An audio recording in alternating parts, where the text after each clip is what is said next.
My family left me without a home, so I'm cutting them off. Ooh, yowza. I'm a student. My parents make enough money that when I went through student finance to get my maintenance loan, I was told I could only get the minimum, just over $3,000 a year, because finance is calculated from what your parents earn, and there's an assumption that your parents will help you out. I mean, if you're a dependent, maybe. By the way, this comes from Bitter Business, and if you want to submit your own stories, go to the r/OKStorytime subreddit. So, I'm on a high-intensity course, and I wasn't sure how I'd be able to balance studying and working. So, when I found out I was going to get the minimum, I told my parents I wanted to either take the coming year to save up and then go to my first choice university a year later than planned, or go to my second choice now because I wouldn't be able to afford to live in the city my first choice is in. My parents then said that they would pay my rent if I went to my first choice on schedule. They set me up in a studio flat, so all I had to do was get a part-time job to cover the cost of food and bills. On 18th of February, my 20th birthday, they called me and said that I was relying on them too much and needed to find out what the real world was like by earning my own money. So they would cover my rent and phone for that month, so until end of February. And after that, I was on my own. Then they said they were still my parents and they loved me and wanted me to stay in touch, just learn some independence while doing this. Okay. But like, not there's the way so many to do it. better ways to do that. Not the way to do it. I begged them to reconsider, but they ended the call, so I had 11 days notice that I would have no flat or phone. I begged my uni for emergency housing, but they said that I had no proof I'd been cut off, so they couldn't do anything. What? I emailed my parents asking them to write a letter stating they'd cut me off so I could sort my student finance and emergency housing. They said no. Why?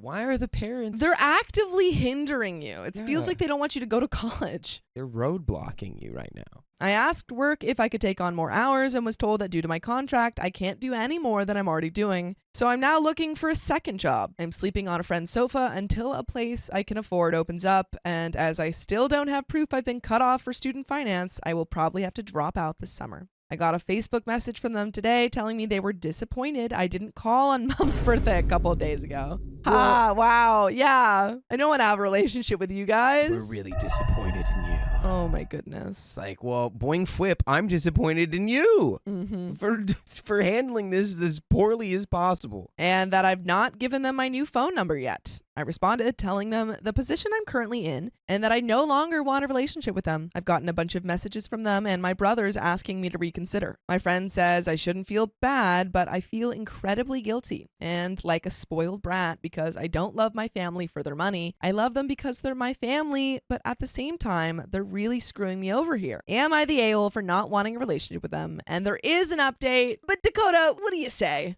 I mean, like, I wouldn't say you're an a-hole for that. Not at all. Like, it's crazy that they don't seem to be understanding how hard of a spot they are putting you in right now. I'm also wondering what they did with your brothers. If this was kind of the same route where they just threw independence on them. Or maybe they didn't, and now they're like, that's why they're doing it so bad, is they don't know how to do it. Yeah. And they're just being like, you know what? We're going to pull the rug out from under you, actually. And that'll be a great way to teach you how to be independent. Yeah. And also, OP, it's not that you don't want to be in a relationship or like have a relationship with your family because of money. It's they totally are like messing with your life. They're taking away your opportunity to go to school. You even said, okay, you're not giving me money. Can you just tell them the school that you're not giving me money? And they were like, no. That's crazy. Yeah. That's crazy. That's when I'd be like, all right, so I guess I'm not talking to you anymore. Yeah. No. Your parents are being stinky. There is an update. I messaged them asking why they cut me off, saying the least they could do was explain why they're fine leaving me homeless. They responded. My friend, the one I'm staying with, is an out and proud sapphic. There are maybe 2 posts about me on her social media, one being a group shot of us and some people were studying in the library with me and her sat together, and another from a couple of days before my birthday where she posted a photo of me when we went to lunch because we weren't planning on seeing each other on my actual birthday. In the caption, she refers to me as princess in a clearly joking way. My brothers then showed our parents and told them I was a sapphic and she was my girlfriend.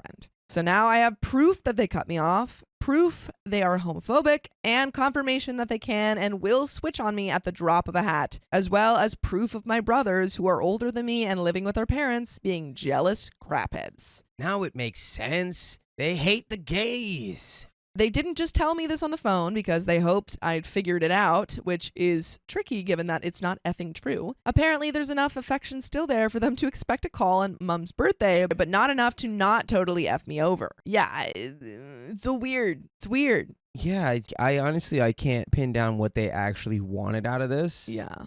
Mace's Racer says they want power, but not to let her have anything good in her life, it sounds like. Yeah, maybe they just, like, they don't want you around your friend.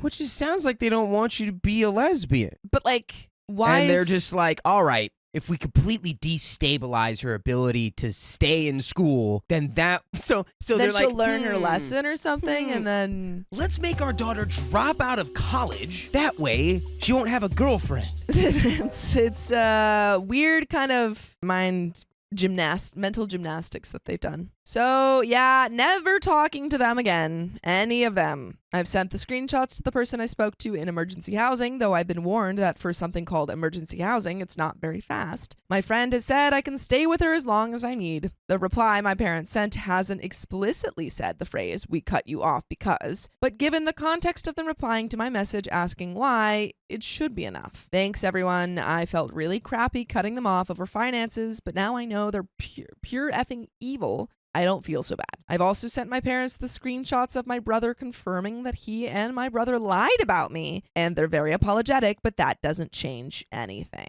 As my brothers live with my parents, I hope they're all very happy together right now. I mean, yeah, who cares if they lied to the parents and the parents come back saying, "Oh my God, we were lied to." It's like, no, you still suck. Right. You've still it's shown who you are as people. It's how you acted based on the information you were given. You've still proved that you don't love me unconditionally. Yeah. Well, I mean, maybe they still love you.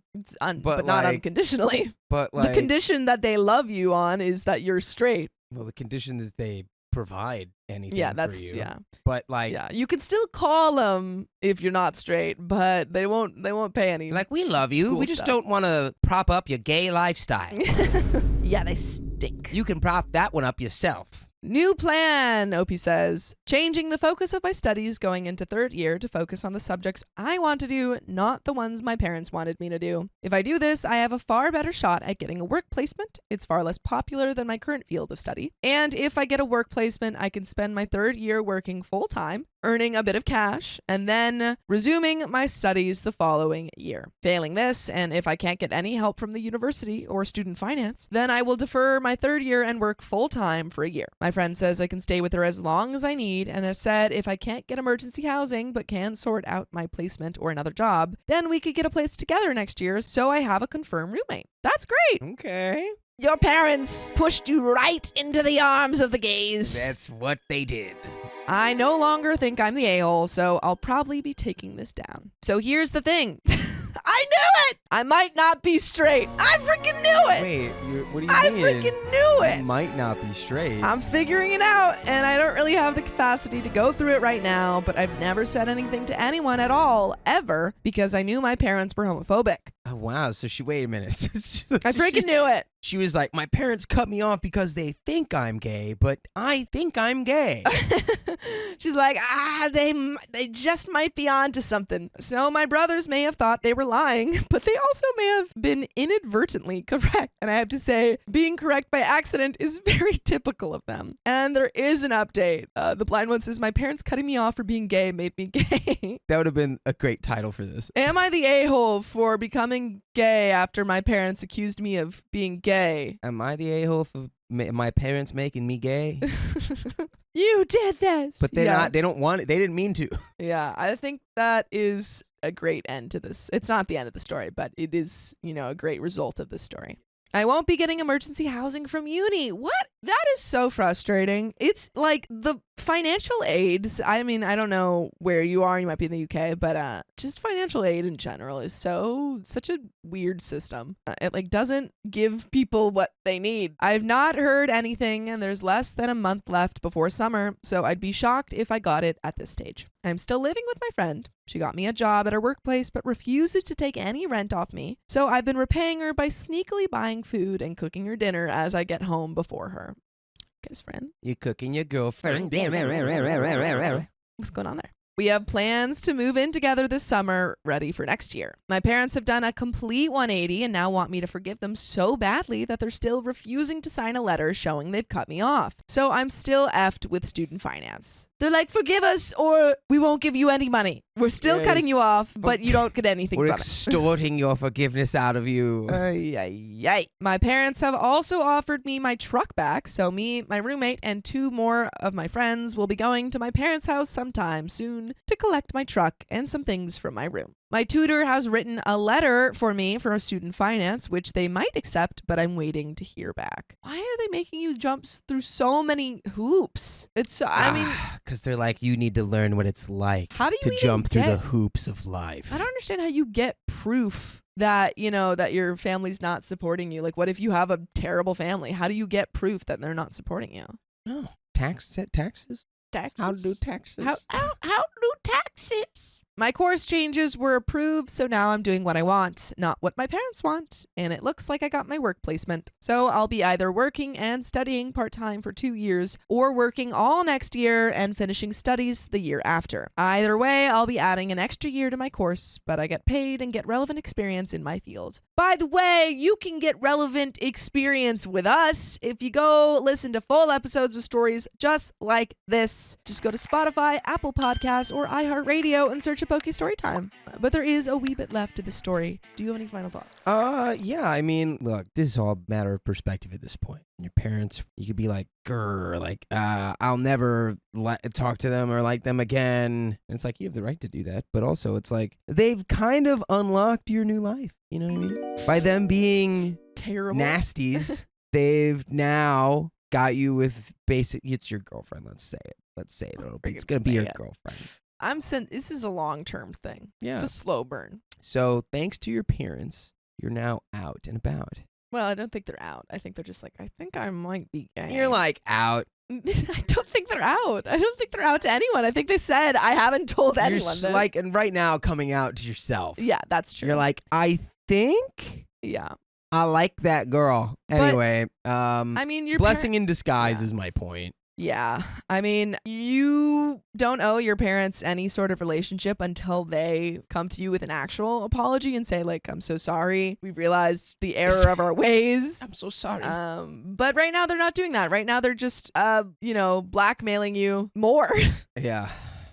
So I really don't know what their plan is there, but yikes. There is a little bit more to this story. Ultimately, everything seems to have worked out as well as it could, thanks to everyone who commented, because a lot of you had great advice and thought of stuff I didn't. And I was truly concerned that I was in the wrong, so thanks for the reassurance too. I will also be booking a session with the on-campus mental health professional because this has really shown a light on just how effed up my family is. Thanks again, and that is the end of that story. Wowie, wow. I'm happy that, you're figuring everything out. We did it. We did. We're still in school. We're a little gay. We're not depending on our homophobic parents. And we're not, unhoused. So that's also great. Yeah. It's really sucks that you don't have your parents' support, but they probably would have. I mean, they're showing that they're going to keep holding money over you. So, that would have been, even if they were still supporting you, they would have been holding it over you. And you wouldn't be able to pursue like the stuff that you want to pursue. So, yeah, some good things came out of it. But yeah, sorry for the really sucky situation with your family. But that's the end of that story. So we're going to get into the next one. They changed so much.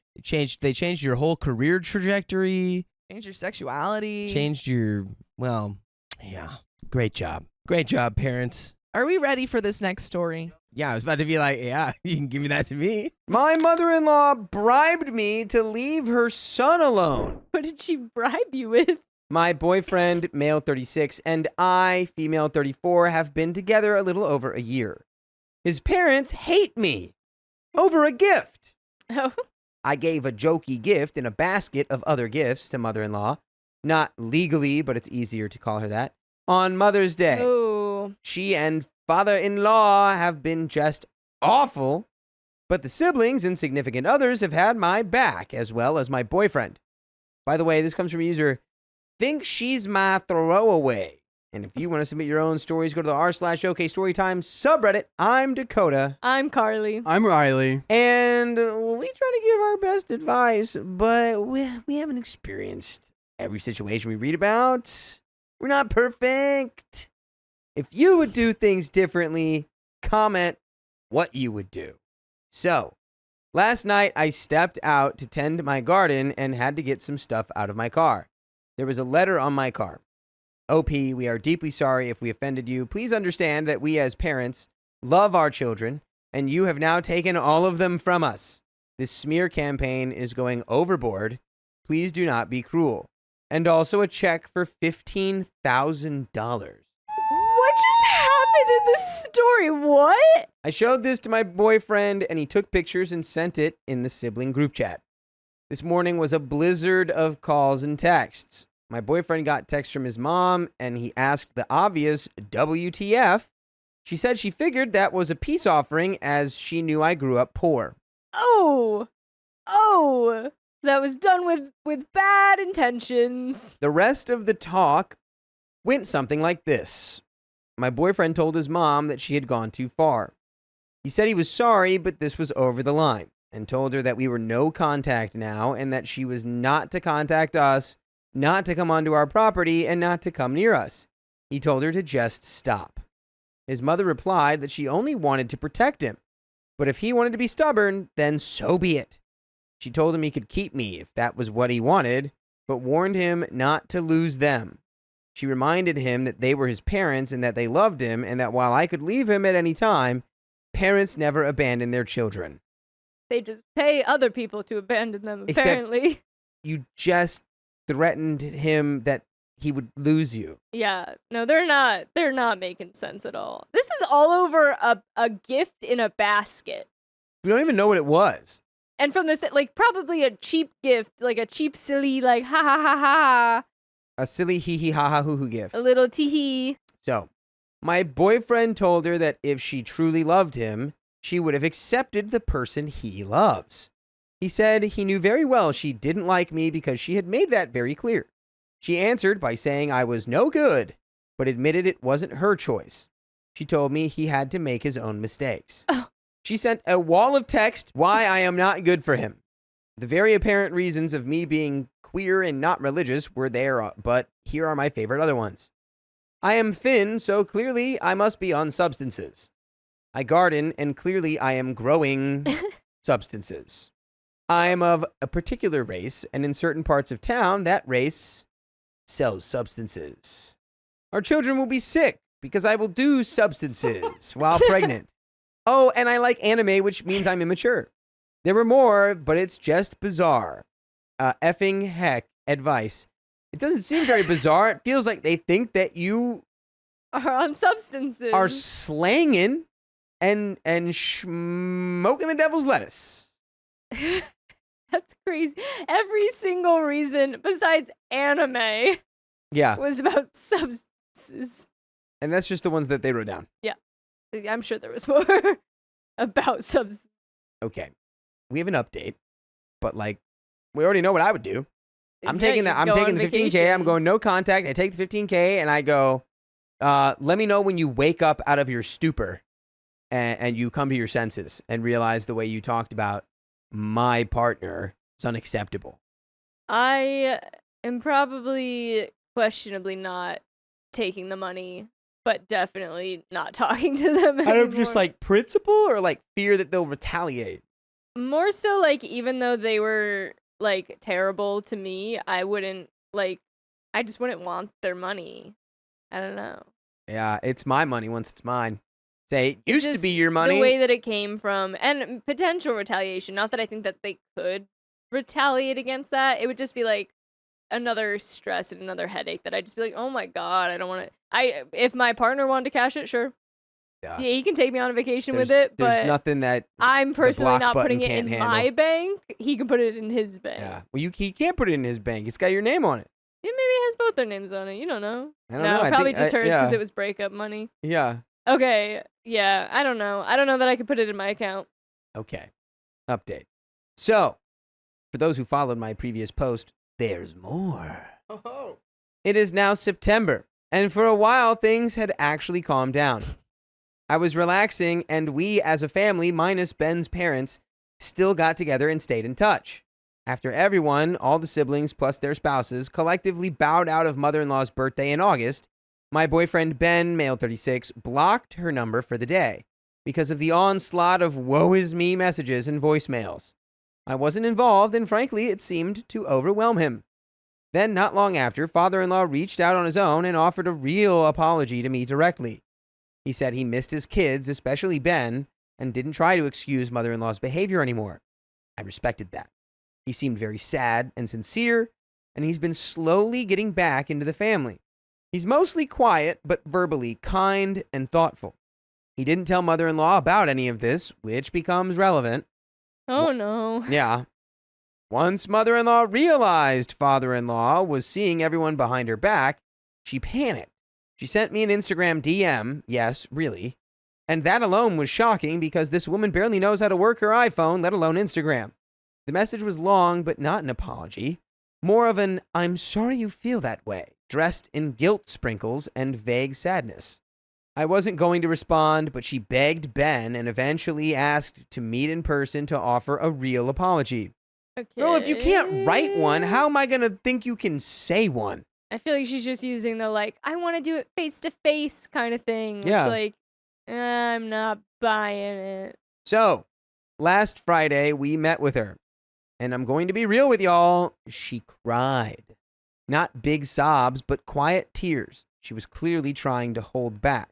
She apologized for her attitude and words and said she didn't want to be estranged from the family anymore. Honestly, I felt like a bully, which is crazy because she bullied you. Just calls you poor. Yeah, she's perfectly manipulating you right now. She seemed so small and broken, and I thought, what if she really is trying? So I checked in with the sibling group chat and asked what they thought. Every single one of them said the same thing. If I'm okay with it, she can be invited to the Labor Day barbecue we were hosting at our place. So I invited her. Yeah, I know. I don't need to be told how much of a moron I am. The barbecue went fine. Everyone got along, mother-in-law stayed polite, nothing dramatic happened, and honestly, it was a good time. The whole family was back together, and despite it being a little awkward, everyone was sweet to one another. I loved it, and Ben was cautiously happy. But this morning, the day after, I got a text from Ben as I was about to start cleaning up. I had taken paid time off today to recover from hosting. He said mother-in-law texted him saying she couldn't find her loops, you know, those noise-canceling earplugs. They're pretty pricey. She didn't accuse me outright, but said something like, I don't want to assume anything, but I'm just confused. I know mine were pink, and I saw pink ones out in the open yesterday. Oh my God. I'm hoping they just got misplaced, and OP didn't want to replace hers with mine. Wow, you didn't last very long, mother-in-law. Then she added that she was willing to buy me replacements of my own if I returned hers. Now, here is the cherry on top. Ben bought her a pink pair and me a purple pair earlier this year. He remembered her saying she didn't like loud spaces, and I get overstimulated easily at work and when out. We had separate colors. I didn't even wear mine yesterday, as I mentioned to everyone that I couldn't find where in the house I had misplaced mine. I later found mine in my jacket pockets. I immediately started cleaning and checking, and lo and behold, her loops were in their original case on the bathroom ottoman right next to the sink where she'd left her purse. She left them. Full stop. Yeah, could have guessed that one. But now I'm pissed. I feel bad that I am, but I am. I'm not sad. I'm just pissed. Not because she misplaced something, but because she implied I may have taken them in my own house after I welcomed her back. Yeah. Ben texted her and let her know we found them. He didn't engage beyond that, and she didn't respond. No apologies, no oops, just silence. Now I feel gross. I let her back in. I hosted and I forgave, and the first thing she does is try to quietly stir doubt about me again. Get the F out of here, dude. Ben is working and running errands, and I'm glad of that because I need the space to burn through my anger and focus on cleaning and housework. But this is so frustrating.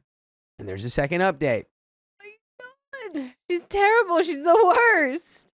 I'm like, yeah, you gave her the chance after her sad little apology, and she ruined it the very first time she was back in your house. The very first opportunity she had. Yeah. She did it.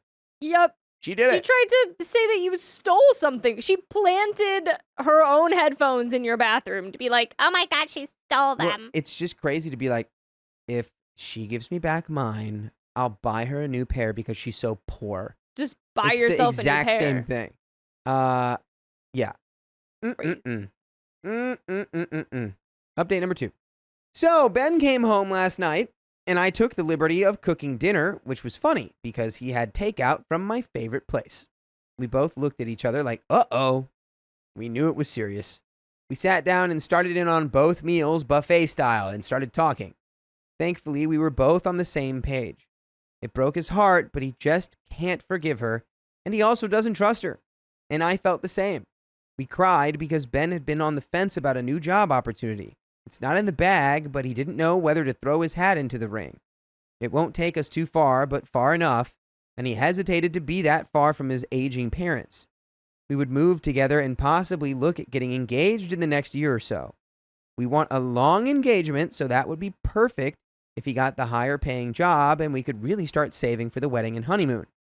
On that note, I looked at him and point blank asked, so she would end up being invited?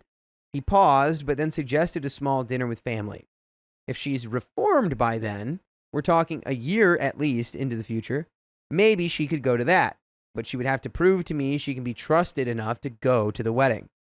She is his mother, and he hates to hurt her, but he knows it would hurt me more to have her duplicity ruin our wedding, so it is what it is. He's not taking any of it lightly, but he's determined, and I believe him. He's also angry and hurt due to her behavior.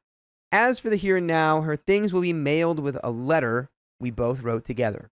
The letter outlines all her behavior and that Ben and I are a team and operate as such.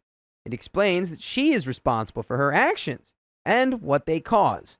And this time it caused such distrust and harm that she is back in time out. She is to be no contact with me entirely and extremely low contact with Ben. He won't respond to her directly, only via text and only as necessary. Health and life updates go through his brother, who volunteered, who will share with everyone else. Emergencies notwithstanding, she is not to contact us at all. Ben will not be reaching out or updating her. She is to refer inquiries to the brother, who will only share what we explicitly say he can. She is not even to so much as refer to me at all. She's entirely blocked anyway. She's not to show up at my door or work or anything like that. If we are to cross paths in public, we will be polite, but will not engage, and she is expected to do the same. Ben loves her and is saddened by her behavior and confused as to why, but he no longer wishes to give her any additional chances beyond honoring our wishes. We typed and printed the letter and will email it as well tomorrow, just for the sake of a paper trail. The siblings and significant others are all in agreement of similar, if not identical standards. Not just because of me, but because the more it's discussed, the more everyone is realizing she is actually bigoted and just was extremely subtle about it until I came along. Everyone is disgusted except for the brother, who will remain in contact, but he has the medical training and info to help the parents and thus is the contact person. He's okay with this arrangement and, in fact, volunteered. Mother-in-law is ill, but not terminal or anything of that nature, and father-in-law helps her manage, but he's older, so they relied on the kids. Now they just have limited availability with the one son. Father-in-law so far is in the clear. He didn't know about mother-in-law accusing me until Ben asked, and father-in-law apologized a lot, and even extended the apology to me in a text chat with me and Ben both in it. He explained that he truly hoped she got forgetful, but the accusation was over the line. He even asked if she had everything when they left, and she said she did. She had her wallet and house keys, so he thought he misremembered, and that was all she had brought to my place. And by the way, you can bring yourself down over to our place that has full episodes with stories like this one on Spotify, iHeartRadio, Apple Podcasts, wherever the place is that you listen to podcasts. Just search OK Storytime. True. And there's a little bit more story left. I think this was the right call. Yeah, I feel like everything that you guys talked about, you sounded on the same page, and he was down. Moving away would be like a cool start.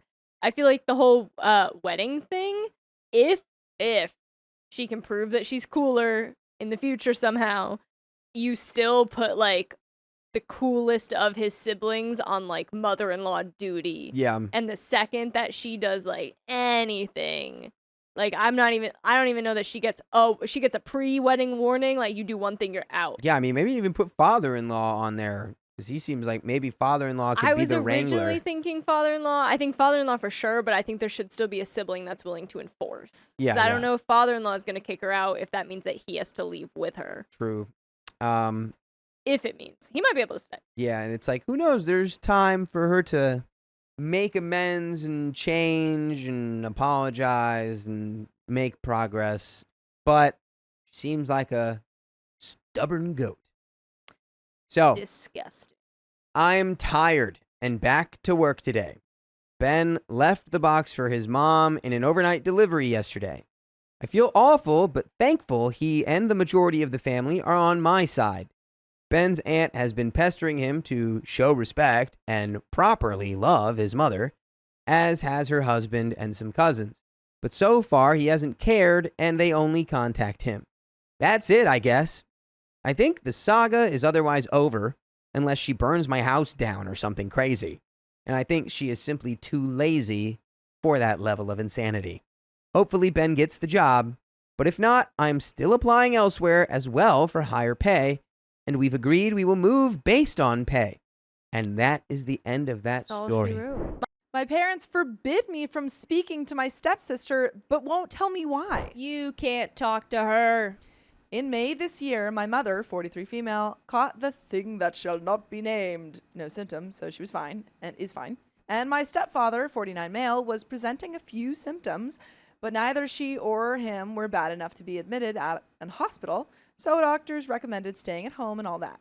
By the way, this comes from Deleted, and if you want to submit your own stories, go to the r/OKStorytime subreddit. I'm Sophia. I'm Carly. I'm Keon. And we're here to give you good advice goofily, but we don't have all the answers. We only know what we'd do, so let us know what you would do in the comments. And OP says, because I, 15 female, have a weak immune system, both of them called some of our relatives who lived close by to see who could keep me for a few weeks, but the majority of them couldn't, and the only one who could was making me share a room with 3 of my male cousins, so we all refused. With no options, my stepfather called his daughter to ask this favor, and she accepted. Before I even packed my things, my mother pleaded with me to stay the maximum of my time there in the guest bedroom, trying my best not to get involved with their stepdaughter. I'm going to call her Asa, 18 female. To be honest, until that point, I barely knew her. I even imagined her being 20-something. The only thing I knew was that she lived relatively close to us. I was getting ready to pass the most uncomfortable weeks of my life, and I was dang wrong. Asa is only 3 years older than me, and she is one of the funniest, most charitable, and kindest people I have ever met. The whole first week, Asa went the extra mile to get to know me and make things comfortable for me. One example is that she shares the house with 2 college students to whom she rents suites in a more private part of the house. But she asked them to keep most of their time on their part of the house while I was getting used to the new living situation. And the house she lives in is like this perfect paradise. Asa lives in a big house that has a greenhouse and a garden where she plants vegetables, fruits, and flowers. She inherited it from her aunt, who raised her and taught Asa everything about it. There are also so many puppies, kittens, and little birds. What? No. What? Asa, this just sounds lovely. Asa, you got I a want to little- visit her. You got a little Eden in your backyard? I love this. She takes care of them while they are finding a place to live. I was in awe the whole time there. She taught me how to cook a few foreign dishes, how to take proper care of plants. She introduced me to Lonely Island because I'm a new Andy Samberg fan, and she even helped me with homework. I had such a wonderful time. After my stay ended, we decided to keep in touch. We basically talk every dang day. Today, we were on Discord being loud as heck, laughing and having fun as we've been doing since May. Then my stepfather knocked on the door and asked me to go help Mom with lunch. My stepfather asked who I was talking to because he didn't recognize the voice. My mother chimed in and said she heard us talking another day and asked if I wanted to invite my new friend to dinner. I decided to stop omitting things and told them it was Asa, that we were getting along pretty well. My stepfather made an annoyed face and my mother acted like I had punched her in the gut. They started telling me that Asa was a terrible person, that she always had been since she was a child. That talking to Asa now that it's not needed anymore was an act of betrayal. Asa was manipulative and a liar. They warned me not to get involved when I went there, and they only sent me there because they didn't have another choice. I'm gonna need a reason. What did Asa do to y'all? Because she seems great. Because I want to go visit Asa. And her puppies and kittens. And garden. When I tried to defend Asa and ask the whole story, my mother started crying. Like really crying. My stepfather said that I have no idea of the amount of pain Asa put them through. Exactly. So tell me. So tell her. I tried to ask again for the whole story and said I wasn't going to stop talking to Asa until they told me. They told me to go to my room. I was calling Asa to ask the whole story, but my stepfather came in, took my phone, and canceled the call before she could even answer. He yelled at me, calling me insensitive, and left. I cried a bit in my room before lunch. After a silent and awkward lunch, my mother gave me back my phone and warned me not to contact Asa, immediately contacting Asa. Yeah. She told me they were going to tell me everything at night after work. What should I do? Should I try to call Asa again? She sent me a text asking everything okay, right after my stepfather took my phone. She is so kind, so I have no idea what she could have done. Maybe she is manipulative, is using me for revenge, and I should listen to my parents. Maybe I ignored or am unaware of all the red flags she's been showing. All of this is making my anxiety flare up. I don't know what to do and can't wait until tonight. Can someone help me with what I should do? And there is an edit. Okay. So now, Yes. I will say, if they're only asking you to hold off till tonight, I don't think it's wrong to text Asa that you're okay. That's what I think. Just text her. I was gonna say you don't have to call her. Yeah, don't need to call her. Just, hey, I'm okay. I might reach out again tonight. Yes. I just need to figure some stuff out real fast. Hear your parents out. Yes. Because if they really are so adamant that this could be a bad thing, it's not the worst thing to just wait the half Just a wait day the at this day, point, yeah. probably, and just Absolutely. hear them. Yeah. Edit. So my mom texted me saying they won't come home early. That I opened some deep scars and they wanted to unwind a little bit. Okay. I won't be having my answers today. I already texted my grandma asking her to call me the moment she wakes up. She's probably asleep as she lives in another country. I'll try to sleep too for now. Thank you all for the advice. And there is an update. Let's get into it. Let's do it. So a lot happened this weekend, like a lot.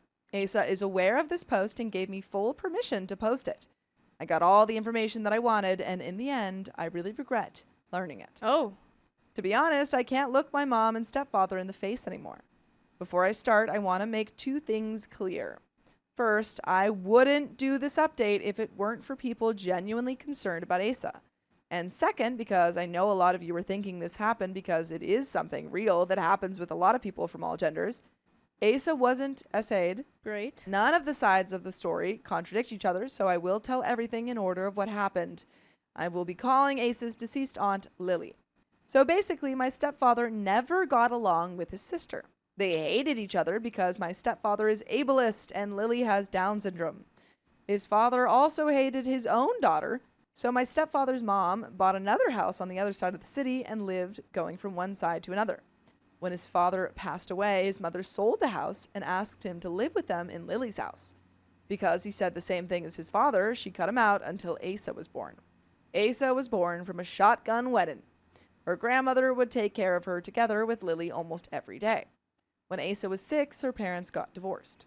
Because neither of them connected with her, they didn't want to raise her. Where I live, the child custody battle only starts if the parents really want or need to. As the child support would be like $80 to $100, Asa's mother wasn't interested.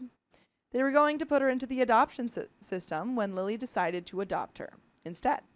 Unfortunately, when Asa was 11, her grandmother passed away. Lily became depressed, barely left the bed, ate, or did anything. It got worse when my stepfather wanted to take the house and the inheritance from her and sell it. Yikes. He planned on using the money to open a diner. My mother always hated to work, so she wanted the money to be able to be a housewife, and they wanted to put me in a private school and, in the future, a private college. They tried to lawyer up, but the prices were insane, and they even lost way too much with only consultations. The last advice they heard was to wait for Lily to pass away. Yes, a lawyer actually said that, and they thought, yeah, that's solid advice. Thanks, man. Yikes. 2 years later, when Lily did eventually pass away, Asa and Lily's ex-caregiver told them the house was never in Lily's name. What? It was always in the caregiver's name, as no one thought Lily was capable of managing money. Oh. A few weeks later, Asa gave them a paper in order to be emancipated and asked them to sign it, as in my country, you become emancipated the moment you file the papers, especially if you have both parents' signatures and it is irreversible. They both signed without even thinking. As Asa said, CPS, I don't know the right word to use here, so I'm using this one, was going to send her to live with one of them, and she wanted to keep living with the caregiver without having to spend a few months in their houses. So it turns out Asa did lie and manipulate, but for survival. Yeah, I mean, she was trying to get, to the best, like the person who was actually going to take care of her. Right. She was like, hey, sign this so I can stay with the caregiver, Yeah. or else I come live with you. And they were like, we don't want that. We don't want you here. Like, Everything was in Lily's name, and when she passed, it went to Asa. The ex-caregiver gave her the idea. Before this, my mother and stepfather were indifferent towards Asa. They hated Lily. Growing up, I always thought my family members who I lost contact with stopped communicating with us because they live in another country. Or I thought it was only normal. Some people in the original post pointed out that my mother and stepfather tried everyone before Asa. The everyone was like 5 relatives. According to my grandma, I have more than 30-ish relatives. I don't have enough contact to know the exact amount. Some of them cut my grandma off for still sending us money. She sends me allowance. But we are Latinos. We have a huge family. Some even live in my dang city. The difference between my life and Asa's was shocking to me. I learned my parents' side the next day I posted here. And I spent the whole day really mad, locked in my room. In the middle of the night, I did something I was yelled at for by Grandma and Asa. I just grabbed my bike and went to Asa's house. I only learned about the Lily part after talking with Asa that night. After that, I couldn't stop hugging her and crying. Basically, I just stopped crying today. I am still at Asa's house. I get sick every time I think about my mother and stepfather. I want to live with my dad, but I can't because he lives in another state. I don't want to stop seeing my friends and Asa. My grandmother said she can come back to my country, but I don't want to make her drop everything just for me. And no, living with Asa isn't an option. I'm now thinking about getting a job so I can move out the moment I turn 18. My mom, however, can't stop texting me. She knows where I am, and she said I could stay the week, but to come back. The last advice I ask is, how can I start having contact with the relatives who cut my mother off? How do I show or tell them I am not like her? And you should show us that you can listen to full episodes of stories just like this. Just go to Spotify, Apple Podcasts, or iHeartRadio and search up OK Storytime.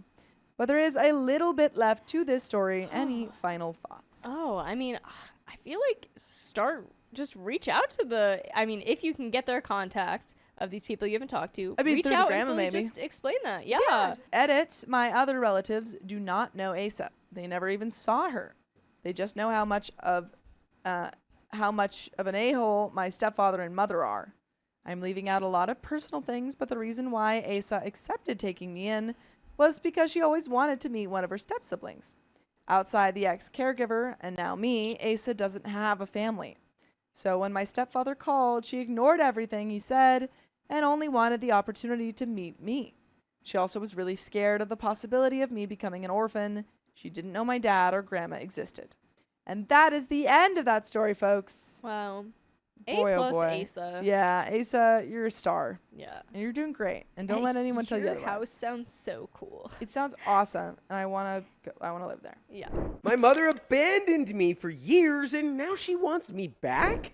Ooh, too little too late, Mom. My mom 52 female, and dad, 54 male, had a pretty messy divorce when I, 17 female, was about 6. My mom had cheated, and my dad was really upset because he loved her. After the divorce, my mom basically gave up all custody of me. She had visitation rights but never used them, and never tried to contact me despite my dad keeping an open line of communication. By the way, this comes from user alternative Deer8198, and if you want to submit your own stories, go to the r/OK Storytime subreddit. I'm Dakota. I'm Angie. And we're here to give you a little bit of good advice goofily, but we don't have all the answers. We're just gonna be a big bunch of goofballs. So if you would do anything differently, why don't you just let us know in the comments? My dad met Donna, 52 female, when I was 7. I noticed him paying more attention to his appearance and looking much happier. I officially met Donna like 2 months before turning 8. I did not really like her at first because the wounds from my mom were still fresh, but she was very patient with me. She let me know right away that she would not try to take my mother's role and would understand my distance as long as I was polite. And I was. Then they announced they would get married when I was 8. Donna let me be a part of her wedding, and I did not throw a fit or anything because my dad was happy. Not long after their honeymoon, Donna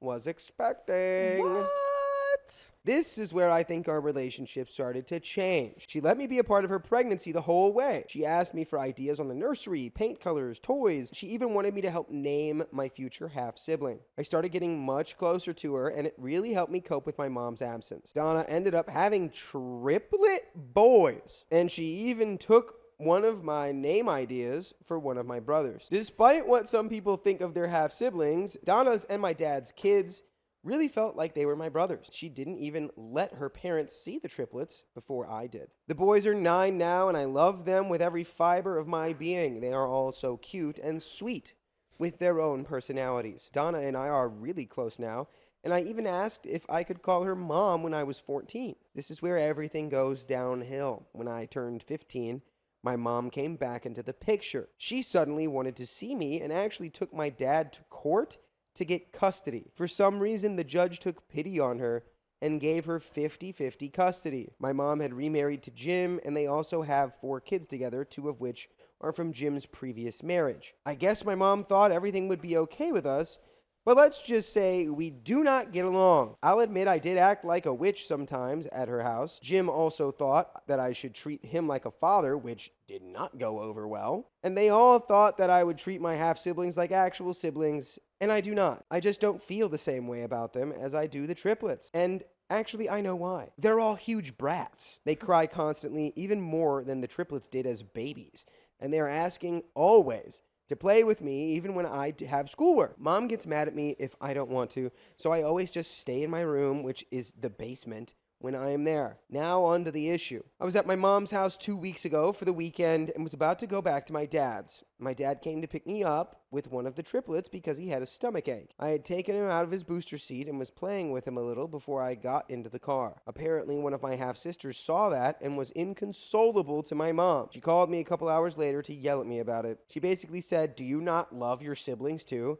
And I told her no. I do not love the siblings that you have with your new husband, the kids that you have with your new husband after you abandoned me my entire life. No, I don't. I don't really care for them. It's not one of those situations where it's like, oh, they're family, you gotta love them. It's like, well, you're family, so you gotta not, like, leave. Maybe if you were my family, you would have been here instead of just suing my father for custody when I was 15. She hung up after saying that she and I would talk about it next time I was there. I was there last weekend, and she and Jim were yelling at me about it. She asked me again if I loved her kids and Jim, and I told her no. They are annoying, and I do not care for them. She started crying and asked if I loved her, and I told her I don't, really, and said, "Why would I care about you? You left me for 7 years before you decided you wanted a relationship. I'm pretty sure you only wanted me back so you didn't have to pay child support for me." I asked my dad about that, and he said my mom was told to pay a couple $100. After that line, there was more screaming and crying, so I just went back to my dad's house. My mom and Jim have been crying to me since, so am I the a-hole for telling my mom why I don't like her and her kids? If you don't like your kids not really feeling like they have a connection to you, don't abandon them for almost a decade. Exactly. And I mean, if you don't want to hear that your kids don't love you, Don't ask them if they love you. You're opening yourself up to all the answers. I don't know what you expected. You're crying to a teenager being like, oh, but you're not giving me the response I want. That's not right. I'm your mom. Yeah, exactly. And this man is your father. I mean, he's not. He's Jim. He's just Jim. He's but just he Jim. should be your dad. Come on. Yeah, no. You lost all rights to that argument. Comment from Gemethist says, not the a-hole, and you're 17. A court can't force you to see her, so stop going. OP replies, I think I will at this point. I was just going because my dad and Donna want me to have a relationship with her. Commenter replies, sit them down and explain how you feel. They probably thought it was right for you to at least try, but Donna/mom was amazing to you, and you knew your brothers from conception. You all built a family together. Your bio mom, you had just been picked up and expected to be dropped in to a ready-made family. It does not work like that. Opie says, I probably will. They're out right now, taking my brother to the doctors, but I'll try to talk to them as soon as they get the chance to. Another comment says, you're not the a-hole, but I'm so happy your dad was a good dad, and Donna was a stepmom that never overstepped, but also made you a part of her family. I'm happy for you that you have them and your siblings.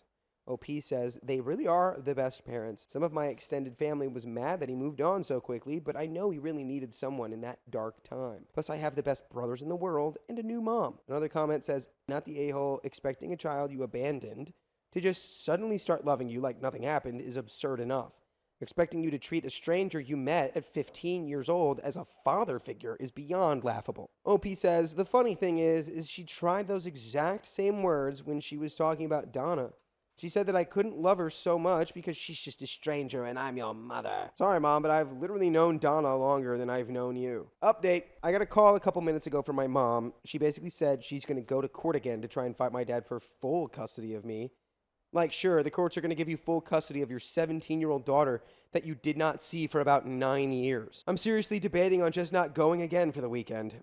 I'll talk to my dad about stopping visitation, but one commenter brought up how it might be a little risky, so I'll ask if we could talk to a lawyer about it. I also have not had a chance to talk with my dad and Donna about not going over there. I don't understand. I don't think if you show up to the court during this process and go, I don't want to go to my mom's. I don't want anything to do with them. I don't think the court would go, well, you don't get a say in that, Missy. Time to go to your mom's house, and if you don't go, you're going to be police escorted. My dad is also a child of divorce, but in his case, his mom never let him have a relationship with his father after the divorce. I think that's why he wants me and my mom to talk.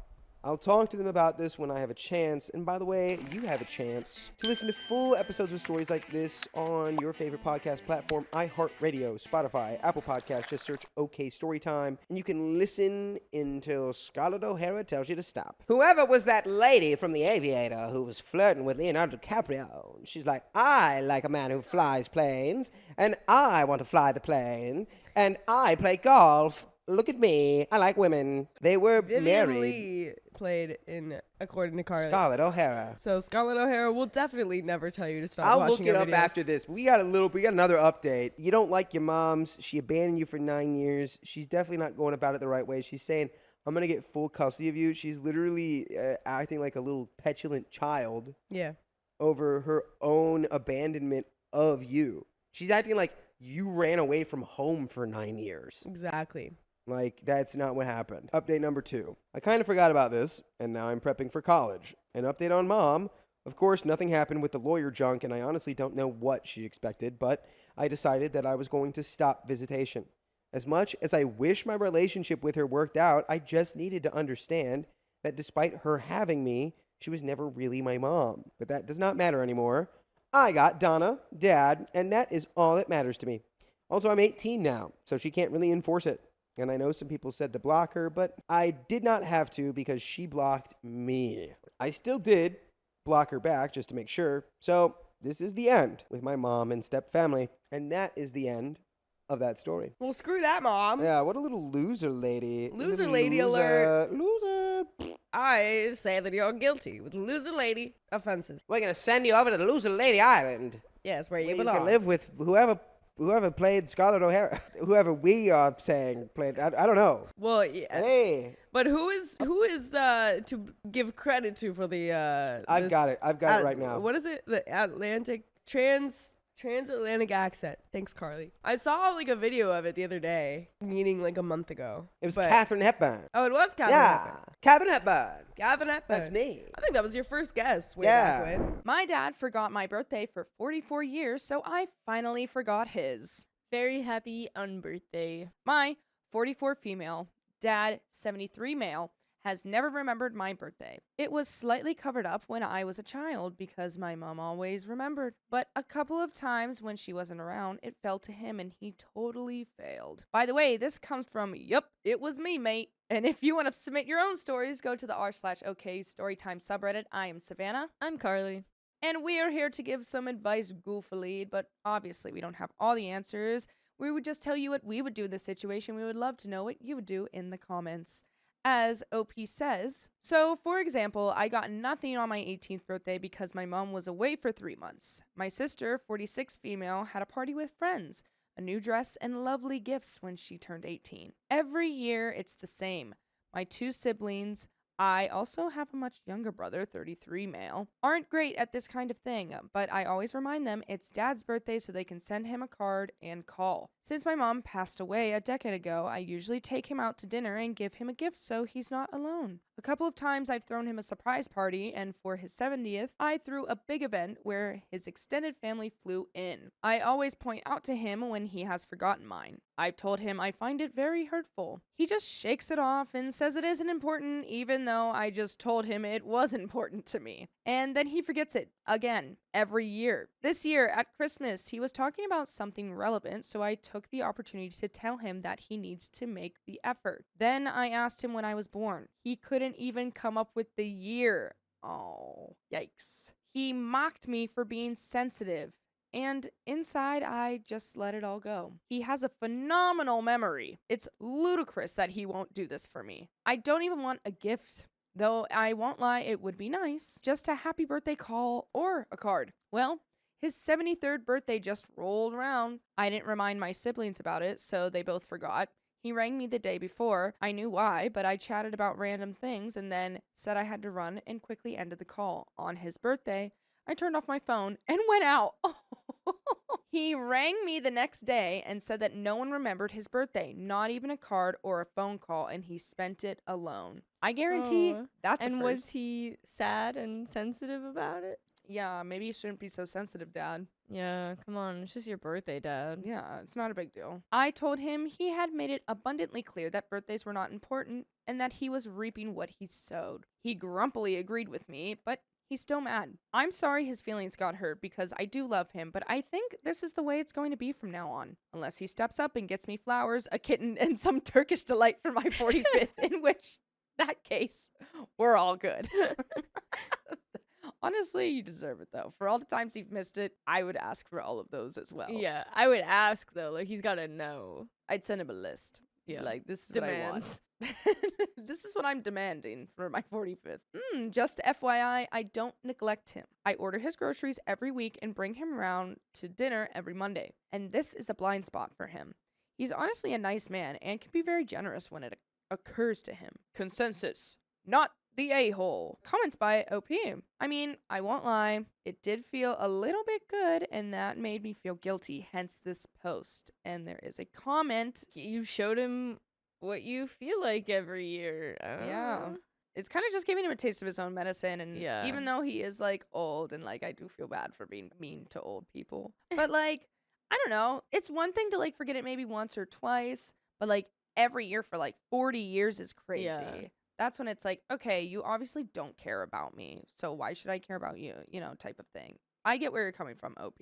I have 1000% matched people's energies on their lack of birthday messages before. For sure, yeah. I've matched the lack of, and I've also matched the abundance Yeah. of, yes. I don't know. I think, yeah, he should step up. He should realize how bad he felt about this time and then Yeah. actually remember his child's birthday.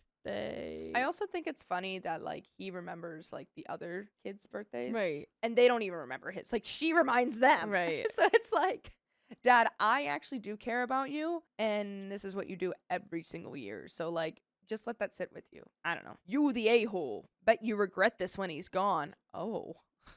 A few people have said this. I've thought it through, and it's not like I'm missing the chance to see him one last time before he blows away like frickin' thistledown. Yeah, so I see him twice a week and do his shopping and cook for him at least once each week. I took him on holiday for 10 days last year and 14 the year before, and we have a break in Devon planned in April. I'm a good daughter. I phone him most days. I am just sick of being treated as the lowest ranked child. I'm after mutual respect here, and I'm worth it. I wouldn't snub anyone, let alone a daughter like this, and yet he thinks it's okay. I've read what about 200 people have said, and I accept what they are telling me. This is deliberate. Why? I don't know, but it is. He has a brain like a computer. He remembers everything. Everything. Oh, So no. he is choosing to do this, and it sucks, and I am giving it back to him now. It's from OP. When asked why OP waited until now, OP responds, I don't know. I genuinely don't know why this one broke me. Also, it wasn't just my 18th. I just brought that up because it's a big one. And the contrast with my sister was so profound. There were other birthdays when I was a child that were forgotten because my mom wasn't always around. I'm from the UK and she was from Eastern Europe and occasionally went to visit her wider family for a while when we were kids. It was Christmas Day after lunch when we had the chat I mentioned, and I'd spent the whole of Christmas Eve cooking and I'd worked so hard to make it a beautiful day. I'd chosen, bought, and wrapped all his presents to quite a few people. And he just gives me a budget for everyone and a check. And he gives my sister a check to do the same for some of the rest of the family. And I was chatting with my sister and found out that the budget for my baby brother's Christmas gifts is twice the budget for mine. Oh. So, See, like, there's no reason why OP should be treated so differently from her siblings. and like, she also does everything. That's why Right. I'm like, wait. It's like, Dad, the reason that they didn't wish you happy birthday was because I usually tell them every year. I don't know. I don't know what's going on here. I don't know why he treats you different, OP. And then Dad and I had that crap chat about my birthday. I was really hurt, but maybe I was looking to grow a spine for a while. I don't know. I saw a therapist recently, and though I didn't bring this up as one of the things I wanted to get on top of, maybe I listened to some of the life advice he gave me. I've literally been with him on my birthday, and he's given my sister a gift for hers, which falls a couple weeks before mine. Like, this is like, targeted. Yeah, he's like doing it on purpose. I know it's on your actual birthday, and I know that I'm forgetting and not celebrating your birthday, but your sister's is in 3 weeks. So I really had to get her gift today. I just like, I really don't understand. Like, did you like do something that you're not talking about to him that just like he was like, no, There's I'll no never celebrate way. your birthday? This is crazy. Yeah, I need to know what reason. Because he didn't see her in between. In fairness, she was horrified. I'm definitely his. Okay. Cool. See, it wasn't just me that questioned it then. We were just scared. We were scared. I'm definitely his. We have loads of identical physical things, and I look like a freaking twin to his two sisters in pictures where we are the same age. I am queer and didn't give him any grandchildren, and he didn't know that until I was in my late 30s, so that's no excuse. Was that the reason? But he was already missing. Yeah, but he was already, birthdays up yeah, till he was then. already missing. I don't know. I don't know, OP. I'm sorry. I know I wasn't planned, but I was always assured I was very welcome. I have really listened to what people are telling me, and like you, I now realize this isn't accidental, it's deliberate. This had genuinely never occurred to me. I will wait for a time when we are relaxed and in a neutral situation and ask him why. I'm interested in what he says, and this whole, the thread site, experience has helped me move away from being emotionally invested to being curious, which is a huge positive shift. Grateful to all the strangers who took the time to give me this objectivity, though I still love my dad. I think he was genuinely shocked that my brother forgot, because he's the golden child, etc. But I've been reminding my brother for years. I was pretty sure without me giving him a heads up that he would forget, and I wasn't wrong. In fairness, my dad's attitude has rubbed off on him a bit. I would say that my sister is incredibly overwhelmed right now with life, so I feel a bit bad that I didn't remind her. My sister's an angel and my best friend, and I am lucky to have her. Oh, that's good.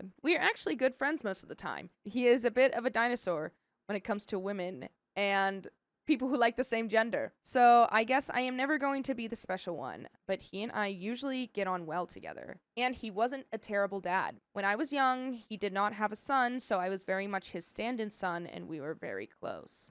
That dad sounds neurotypical, says someone. Opie responds, he's been assessed. He has mild OCD, makes him amazing at scheduling things and remembering dates and details. It's why I won't cut him any slack anymore. Yeah, that's the part that sucks. Is it's Yeah. like, if he has any slight thing, it's something that should make him remember birthdays more. For sure. He yeah. remembers every date that meticulously, and he's like, I can't remember a birthday. I am 100,000% sure that he has a calendar with like everyone's birthday. and yours all is these probably things. on it. Yeah, for sure. And he's like, no, not this year. Like he's choosing to do that, and I don't understand the reason. Have you just asked him? Can we just Yeah. be like, why do you hate me? Yeah, well, that's what she's trying to get to. She's like, I'm gonna wait till like there's a neutral. I know, but like, I need whatever. that now. I know. Yeah, I would like it right. I'm this ready. second. I'm ready. OP. Tell me. He really doesn't have ADHD. He is superb at task management, scheduling, planning. I mean, really good. He has a great memory and never forgets details or dates. And he had therapy and analysis for his OCD, which my mom also had. So they would have been looking for this kind of thing. I do his groceries because he's too lazy to do it himself on the iPad I bought him. He always has a perfect list waiting for me on Sunday mornings. He knows the contents of his cupboard down to the last slice of bread. He is excellent at planning. It was hard because I love him and I was brought up to be a generous person who celebrates my friends and family. Not doing that was very hard for me. I mean, realistically, I know he prefers my brother and sister to me. I am just not sure why because, dang it, I am a very good daughter to him. Yes, you are, OP. I will not take that from you. I will validate that to the end. My sister bought him a paper calendar this year and filled in my birthday. And my brothers and all 4 grandkids. So let's see. Okay. Okay. Now it's on the calendar. Yeah. It's definitely there. Everything's there. If he doesn't say it this year, after forgetting his last year, after Yeah. getting a calendar with it, that's when you immediately go, what the F is going on? Yeah. If he just, there's no reason for him to excuse it now. Update 9 months later. Ah. Okay, so I deleted the original ThreadSite account for reasons. I made some foolish comments. People called me out. I panicked. But it was my birthday last week, and some people asked me for an update, so I made a new one, and here goes. Ah. Drum roll. Okay. It was the afternoon of my birthday, and the phone rang. It was my dad. We chatted about stuff and did an online grocery order for him together, and then the conversation went kind of like this. Dad. Oh, and darling. Me. What? Dad. Happy birthday. Me. Where is my father? And what have you done with his body? Dad. None of that. So, that was nice. And later when I saw him the next day, he gave me a glass flower bowl that had been my mom's that he had got my sister to wrap for me, which was also very nice. So all the people who said I should have played hardball before, maybe you were right. And all the people who said I only get one dad and I should just love him, I really do, and I haven't neglected him in the last however months, I promise. So whatever the reason for the weird stuff in the past, maybe a bad thing happened to him on my birthday, maybe he always resented the fact that my name wasn't the one he and my mom originally agreed on or whatever, I seem to have broken the curse. Dad remembered my birthday this year and gave me a nice gift. You didn't get the reason? We're finished. No. Nope. Not get the reason. Just was like, here you go. Happy birthday. I mean, it is nice. In the most, like, none of that. When she's trying to be like, oh my God, what have you done? Yeah, like she was trying to like make like a joke out of it, but like, And he's like, no. he's like, stop. He's Stop like, it. I'll take my happy birthday back. You know what? Never mind. Disown you. Thanks, the thread site. By the way, we'll never forget you because you can listen to full episodes just like this anytime. Just go to Spotify, Apple Podcast, or iHeartRadio, or your favorite podcast app and search OK Storytime. There's actually more. So Oh, wow. maybe there, Okay. maybe we do get, you know, the reason after all. I'm not hopeful that we do. I'm not really either, but I don't know. Maybe she'll put her foot down and be like, listen, Dad, Tell me. tell me. Like, I want to know, and we all want to know. Comment by OP.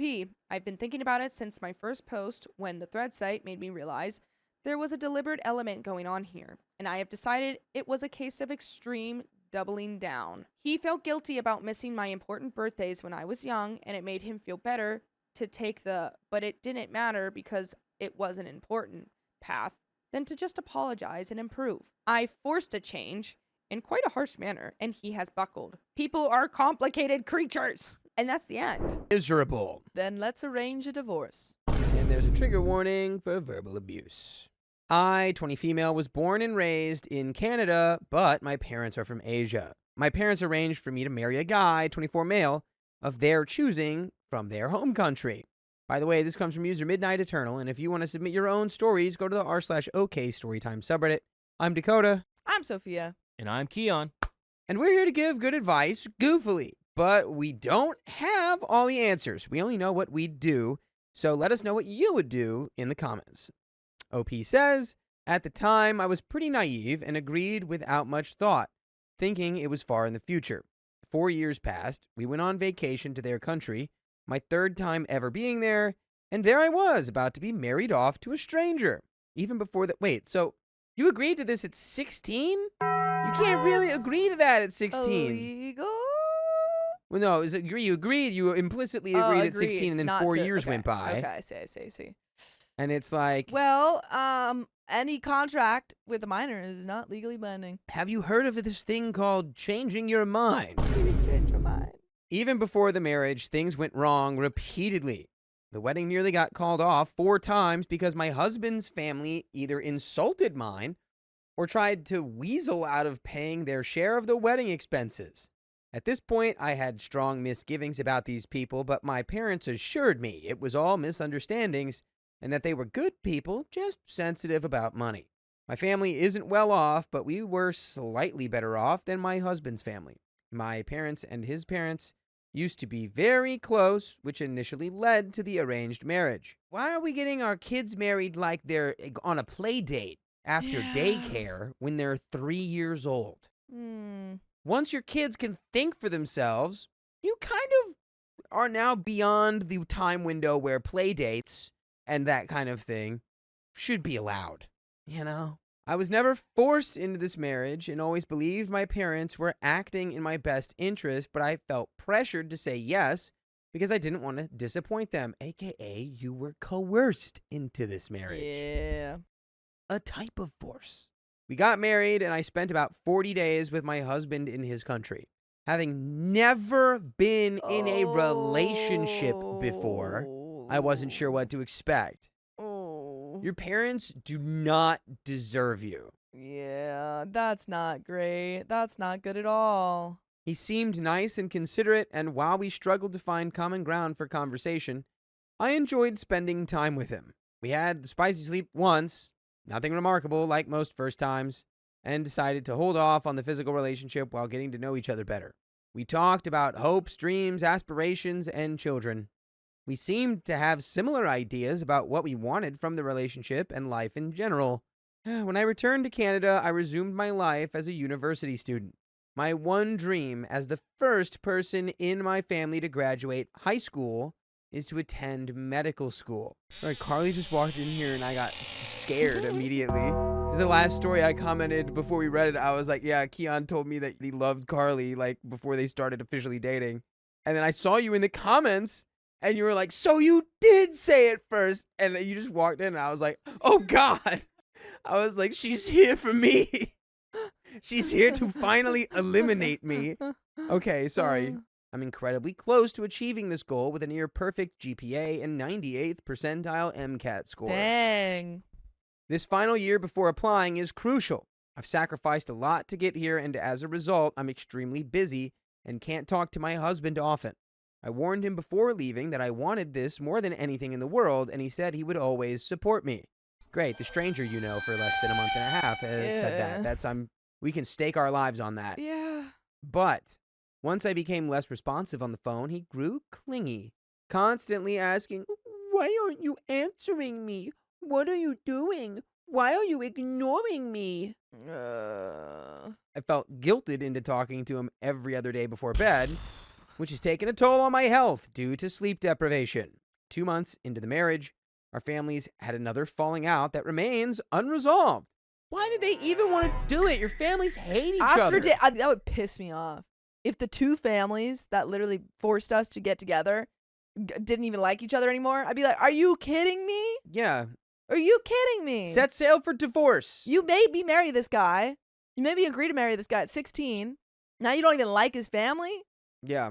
What's the point? What happened in What's 4 the years? point? My husband kept bringing this issue up, trying to get me to pick sides, but I didn't want to discuss it because I felt it had nothing to do with us and would create unnecessary conflict. Then we had a massive, no-holds-barred argument on the phone where he insulted me, called me irresponsible and uncaring, and accused my family and me of looking down on him and his family. He brought up all the times the wedding nearly got called off and raised issues he'd never mentioned before, all very specific to his culture that I was oblivious to. His anger genuinely scared me. He yelled so loudly that I could still hear him when I put my phone on the table and walked away from it.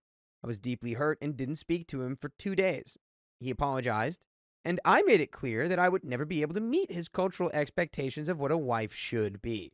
This incident made me seriously question our entire relationship. I thought we had a great understanding and agreed on what constitutes a good relationship, but during the argument, he seemed like a completely different person. Does anyone else have anything to say right now? I don't think you know who he is. I think he's a stranger. Yeah, like he's full of rage and actually secretly hates me and my family for being slightly better off than they are. His rage honestly scared me, and part of me wondered what would have happened if we'd had this fight in person. We really don't have much in common, and I have to work hard to stay engaged in conversations with him. Our parents continued fighting, God, and this is 2 months. Yeah. This is 2 months into what is supposed to last forever. Get out. Yeah, get out of there. Get out. And I don't care if your parents are like, no, we can't. I will hate you forever. Bye. Shut up, parents. Y'all Yeah. suck. I'm going to be a doctor. And I I'm guarantee you, once you not need become a your help. doctor, they're going to be like, oh, actually, we don't hate you anymore. Because You're a now you look doctor. good. And also, we want your money. Yeah, you look good on us. Money me. Money, please. Thank you. Our parents continued fighting, and we kept getting dragged into it. I have no interest in the issue, but he keeps trying to bring it up, leading to small fights and witchy exchanges. My anxiety is through the roof, and I'm struggling to stay focused on school. I dread talking to him. I don't hate him, but I definitely don't love him. There's also the question of sponsoring him for immigration. No. My husband has never pushed me about sponsoring him and always says he'd be fine spending the rest of his life in his own country. My ugliest thought, though, is what if he's lying and only married me for the passport? I don't have any reason to believe this, but I also don't have a reason not to believe it either. I don't know if this marriage can work out. It can't. It shouldn't. Thank goodness you at least know that. Well, yeah, like 2 months in, you're realizing this. I hope. Good. I'm glad that you're not realizing this 10 years later. First relationship, didn't even pick it. Yeah. Also becomes first marriage, didn't even decide on that. It's good that you have an innate sense that this feels not good. Like a lot of people who are in first relationships don't realize this for a lot longer. So props to you for like spotting the red flags early on. Paraparuski. My parents have unequivocally said they'd support me if I chose to get divorced. Oh my God. I would be so mad. I would be absolutely I would be fuming. livid. If they came to me and said, like, we support you if you want to get divorced, I'd be like, I'm sorry. Didn't seem very supportive when I didn't want to marry him in the first place. Well, first, I think OP didn't really voice the fact that they didn't want to get married to this guy because of the pressure that they had already put on her and sort of like, I'm sure it was more than just one conversation at 16. I'm sure it was for a long time. I would be so like, I deserve something every day for ever 4 years and 2 months. Yeah, you picked this guy. I get to take I didn't pick him. You picked him. A plate full of shaving cream and like throw it at your face like a clown. Yep, every day. Every day for 4 years Mhm. because of the time and energy you've made me waste. Yeah. They told me I need to get to know him, and once I'm sure about him, then I can initiate the immigration process. But how do I get to know him? And how can we resolve all the issues we've gone through already? You shouldn't. And there's an update. Divorce him. That's my advice. Divorce him. Your parents already said they would support you. Divorce him. Yep. Test their word. All right, then I want a divorce. They're like, well, no. We don't mean we'll support you right now. We'll support you if you like take even more time and get him immigration status papers and like get him into the country and get to know him more. And then once you still don't like him, then we'll let you get divorced. No. It's a fun fact. You actually don't need your parents to get divorced. Nope. You can do it all by yourself. Update. My husband and I have been together for approximately 7 months now. No. Long distance for 5 months with an 11-hour time difference. We were together in person for less than 2 months in his home country while I was on vacation. While we were in his country, he was perfectly sweet and funny, but once I returned to Canada, our relationship became strained, which is understandable given the distance. Why are we still here? Why are we still here? Wow. Leave your Wow. husband. Leave him. You're turning me into sad Wario, OP. Why? Wow. That's more like Jennifer Coolidge. Why? Wow. Why? Jennifer Cooler. Why are we doing this? Why are we doing this? What are you doing? Oh my God, divorce him. I'm currently a full-time student with a job in my final year before applying for medical school, a goal I've worked towards for as long as I've been in school. I'm incredibly close to achieving it with a perfect GPA and great resume, making this last year crucial. I told him explicitly that there might be days I just couldn't talk to him, and that didn't mean I liked him any less. He said he understood. That was a lie. Meanwhile, he's in his final semester of undergrad after failing and retaking 2 courses and doesn't have a job. Initially, I called him every night before I went to sleep, but as my workload increased, I worked later and called later. Sometimes I was too tired to call, especially during midterms and finals. I'd communicate this via text. He'd say it was no problem. But then, when we talked, he'd be extremely passive-aggressive and sometimes verbally attack me over it. He'd criticize my timing, saying I called during his busy period and that he set aside work to talk to me, even though he refused to elaborate on what work he had, considering he admitted to never attending class and only showing up for exams. Break You- up with him. Are working tirelessly to become a doctor, and this guy is shirking his classes, drinking Mountain Dew all day. What are you Playing doing Halo with 3. him? You gotta leave him. Whoa, hey. Reasonable, but You gotta leave very him. contrary to the way you would like to live your life. Yeah, you're focused on your school, your career. You don't have time for this guy. He'd attack me for only wanting to talk for an hour instead of 3 or 4? 3 or 4 hours on the phone? Sweetie pie! Oh, Yeah? well, you are doing full-time work. I'm not made out of free time. Oh! Made out of blood, sweat, and tears. And this work I gotta do to be a doctor. God dang it! Trying to be a doctor. Which would mean going to bed at 4 a.m. and waking up at 7 a.m. I understand relationships require compromise, but he won't acknowledge that I'm trying my best. I feel he could afford to be more flexible given his responsibilities compared to mine at this stage in our lives. He doesn't speak English while I'm proficient in his language, so that's how we communicate. To keep in touch on days I couldn't call, I'd try to text him, but he'd always reply with non-conductive responses like, oh, and cool. So I stopped initiating text conversations. But then he'd attack me after periods of silence when I was busy, saying I don't try to contact him at all.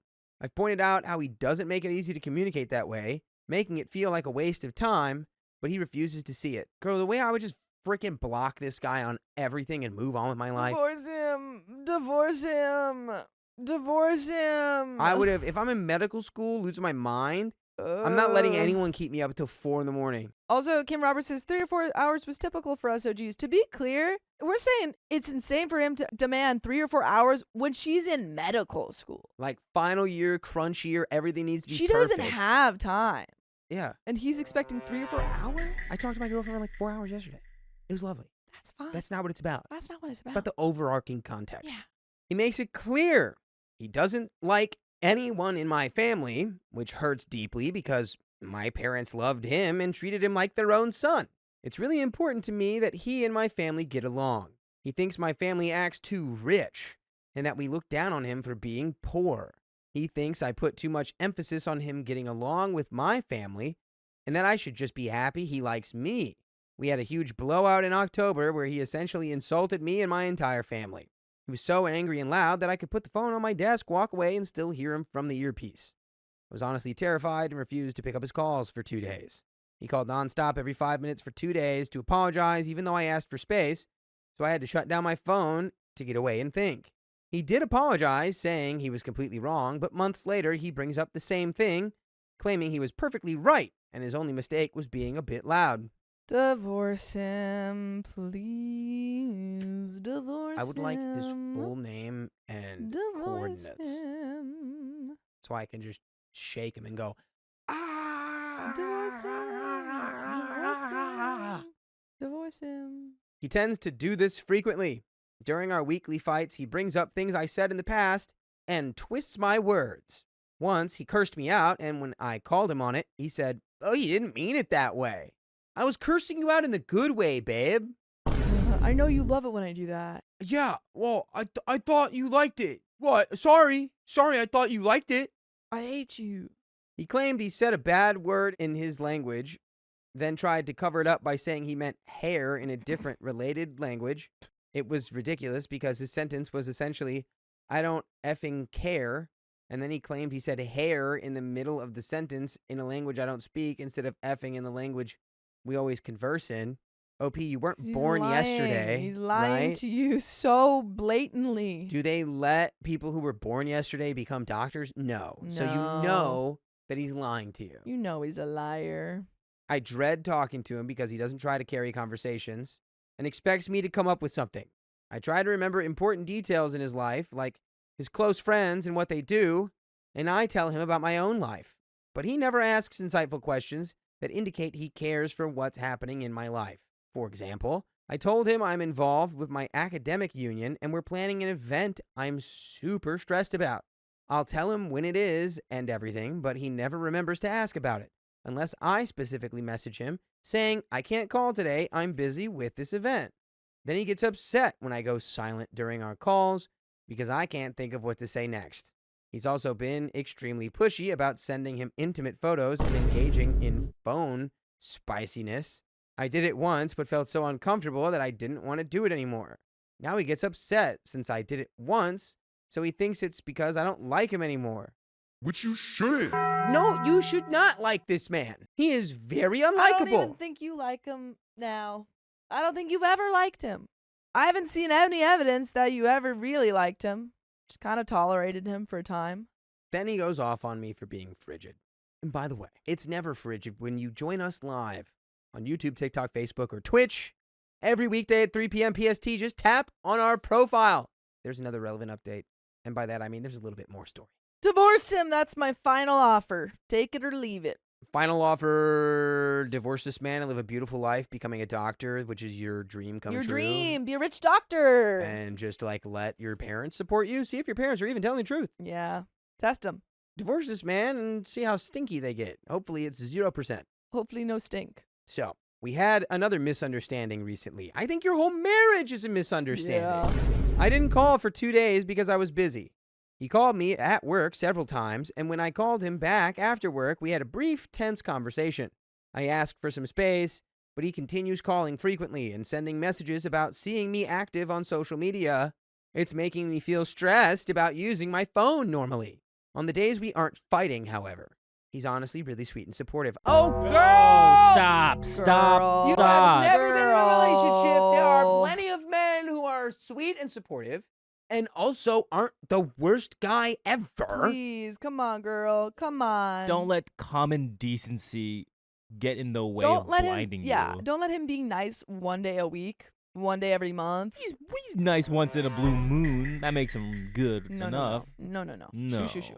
But the bad days are making me think twice. Make it thrice, 4 times, Think 5 more- times. Let's think more about this. Think 100 million times. Don't think twice. I guess my question is, are we doomed? Yes. Or am I overreacting? No. Is this No. normal? No. No. Are you doomed? Divorce. Y'all should You be aren't doomed. You aren't doomed. Your relationship is doomed. Your relationship done. Cast it into the fire. Into the fire, and then go be a doctor. Thrive, girl. Yes. Thrive. Are you overreacting? You're actually Underreacting. really severely underreacting. I Underreacting. think. Was I rushing or was I dragging? Is this normal? No. Unfortunately, for some people, yes. But it doesn't you- have to be normal for you. Let's not make it. You normal. don't have to normalize being in a terrible relationship with somebody. There's so many other better ones. So many other better ones. let's find a better one. Doesn't have to be your normal. That's for sure. Agreed. But that's the end of that story. That is the end of that story. I am jealous of my cousins-in-laws, and it's tearing me apart. No, not jealousy. People, me, 20s female, mom, 60s female, cousin, Jolene, 20s female, sister-in-law, mother-in-law, etc. To start, we have a massive family. Think the stereotypical 1.5 million cousins and loud as crap family parties. The problem is hierarchies form at those gatherings, and my mother and I have always been on the bottom of the totem pole. We're not exactly close with many members, and most of the few we are close to don't live nearby. By the way, this comes from just a throwaway 7842, and if you want to submit your own stories, go to the r/OKStorytime subreddit. I'm Carly. I'm Angie. And we're here to give good advice goofily, but we don't have all the answers. We only know what we would do. So let us know what you would do in the comments. And OP says, my closest cousin, Jolene, is just slightly older than me. Since I grew up as an only child, I kind of idolized her. Anything Jolene did, I wanted to do. What she wore, I wanted. I thought she was the coolest, prettiest person in the world, and I wanted to be just like her. As adults, Jolene and I have spoken about this. She said she was always flattered, but she has the worst imposter syndrome I've ever seen. Growing up, she'd feel exceedingly unworthy of my childish adoration, and that continued into adulthood. I always told her she'd be in my wedding, my first child's godmother, etc. You get the idea. I was obsessed with her, but we still grew up very close. Of course, as an adult, don't get it twisted, I'm not obsessed with her like when I was 5. My opinion of her has never changed, though. I still think she's amazing, and I'll always look up to her. Jolene has a son, and his father sucks. Pretty cut and dry. When they were separated and divorcing, my mom and I would spend a ton of time going to see them and being supportive for Jolene. We'd bring food, take them out, have fun outings. Jolene's son is autistic, and she was having a hard time being a single parent and trying to support him as best she could. Jolene found a new husband in the last few years, and we actually love him. He's kind, supportive, and I get great vibes from him. He's also been wonderful to Jolene's son and loves him like his own. The problem has been with his family making us feel sort of pushed out. Jolene's mother passed away of cancer last year, and it was devastating. By the end, she didn't know what was going on or who some people even were. Jolene moved her wedding up so that her mother would be alive to see it, but she wasn't even able to attend due to her state. It was probably the most bittersweet and heartbreaking weekend, and I've always wanted to keep the drama that happened a secret so that Jolene could have as many good memories from that day as she could. My mom really tried to step up and be a pseudo-grandmother. If the kids needed anything, we got it. If Jolene needed someone to take her son for a bit, we were there in a heartbeat. This was the case during the wedding weekend, too. When we met Jolene's new in-laws, I will admit I felt a bit territorial. That is a character flaw I have, but I try my absolute best to never show it because I've never met these people and I don't want to be rude. I'm going to safely assume my mom probably felt the same. The first night before the wedding, we had a great get-together. I was sitting next to my cousin, who was sitting next to her new sister-in-law. I asked her if she was going to need any help the following day, getting dressed, getting ready, etc. She assured me that her aunts were there and would be helping her, and I was very contented by that. Her sister-in-law, though, decided to say, actually, I've been stepping into the sister role. My territorial butt made direct eye contact and said, I have bathed this woman when she had pneumonia. I've been her sister since we were children. That was on me, and it was probably rude. I do regret being rude. The next day, my husband and I had Jolene's son while Jolene got ready. My mom got Jolene last-minute things she forgot, so she was in the Airbnb when Jolene was worried about how she wanted her veil. Jolene's mother-in-law said that they should consult my hair and makeup person, and my mom said, how about we let the bride decide? So my mom got a mirror and put up a few placements, and it calmed my cousin, so she was able to choose. After my cousin walked away, her mother-in-law said to her new husband, doesn't she, your mom, remind you so much of Aunt So-and-so? Now, my mom is funny and self-deprecating. She jokingly said, oh, is Aunt So-and-so a witch? She did not expect the mother-in-law to very seriously say, yeah, she is. The egregious thing that occurred happened at the wedding. And this is the thing that the whole big family I spoke about earlier is still mad about. I'm pretty sure this is going to be a lifelong grudge that my aunts and uncles will never get over. My cousin obviously had a wedding bouquet, but the person she got it from was kind enough to make her mother a little bouquet.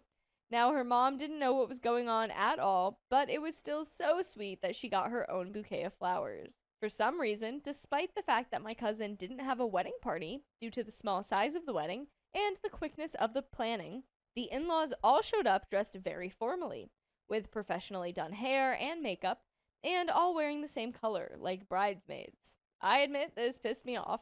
If Jolene was going to have bridesmaids, I would have been one of them, and I sure as crap was more likely to be a maid of honor than this sister-in-law was. Anyway, aside from the color matching, the sister-in-law also had my passing away aunt's bouquet of flowers.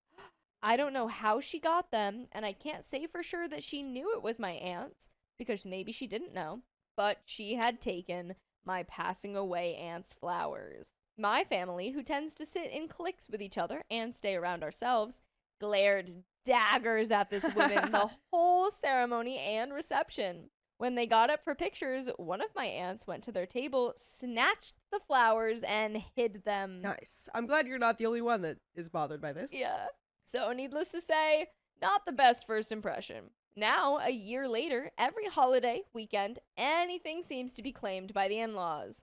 Thanksgiving, Christmas, her first Mother's Day without her mother, and pregnant with her first daughter that her mom would never get to meet. 4th of July, etc. We always asked to get together with them for these times, especially Mother's Day, but they were always with the in-laws, and it's feeling like our toes were being stepped on. I think my mother really feels like the in-laws are trying to replace Jolene's existing family. I appreciate them a ton for being as supportive as they have been since my aunt's passing, but I also get the same feeling. They've always been there for Jolene, but we would also like to spend time with them. I've already asked to have Thanksgiving with them this year, just to get a jump on it, because absolutely bragging, I make a great Thanksgiving meal, but I make too much food for our small family unit. I just want to know how I can approach this delicately. How to be fair and supportive of how my mom feels, while also not being needlessly aggressive to people who have been nothing but kind to my cousin. These feelings have been spurred up because Jolene had a second child, a little girl. Her due date was on my birthday, and she was born 2 days before. Cute. I felt so special when Jolene called me and asked if I wanted a new birthday twin. Aww.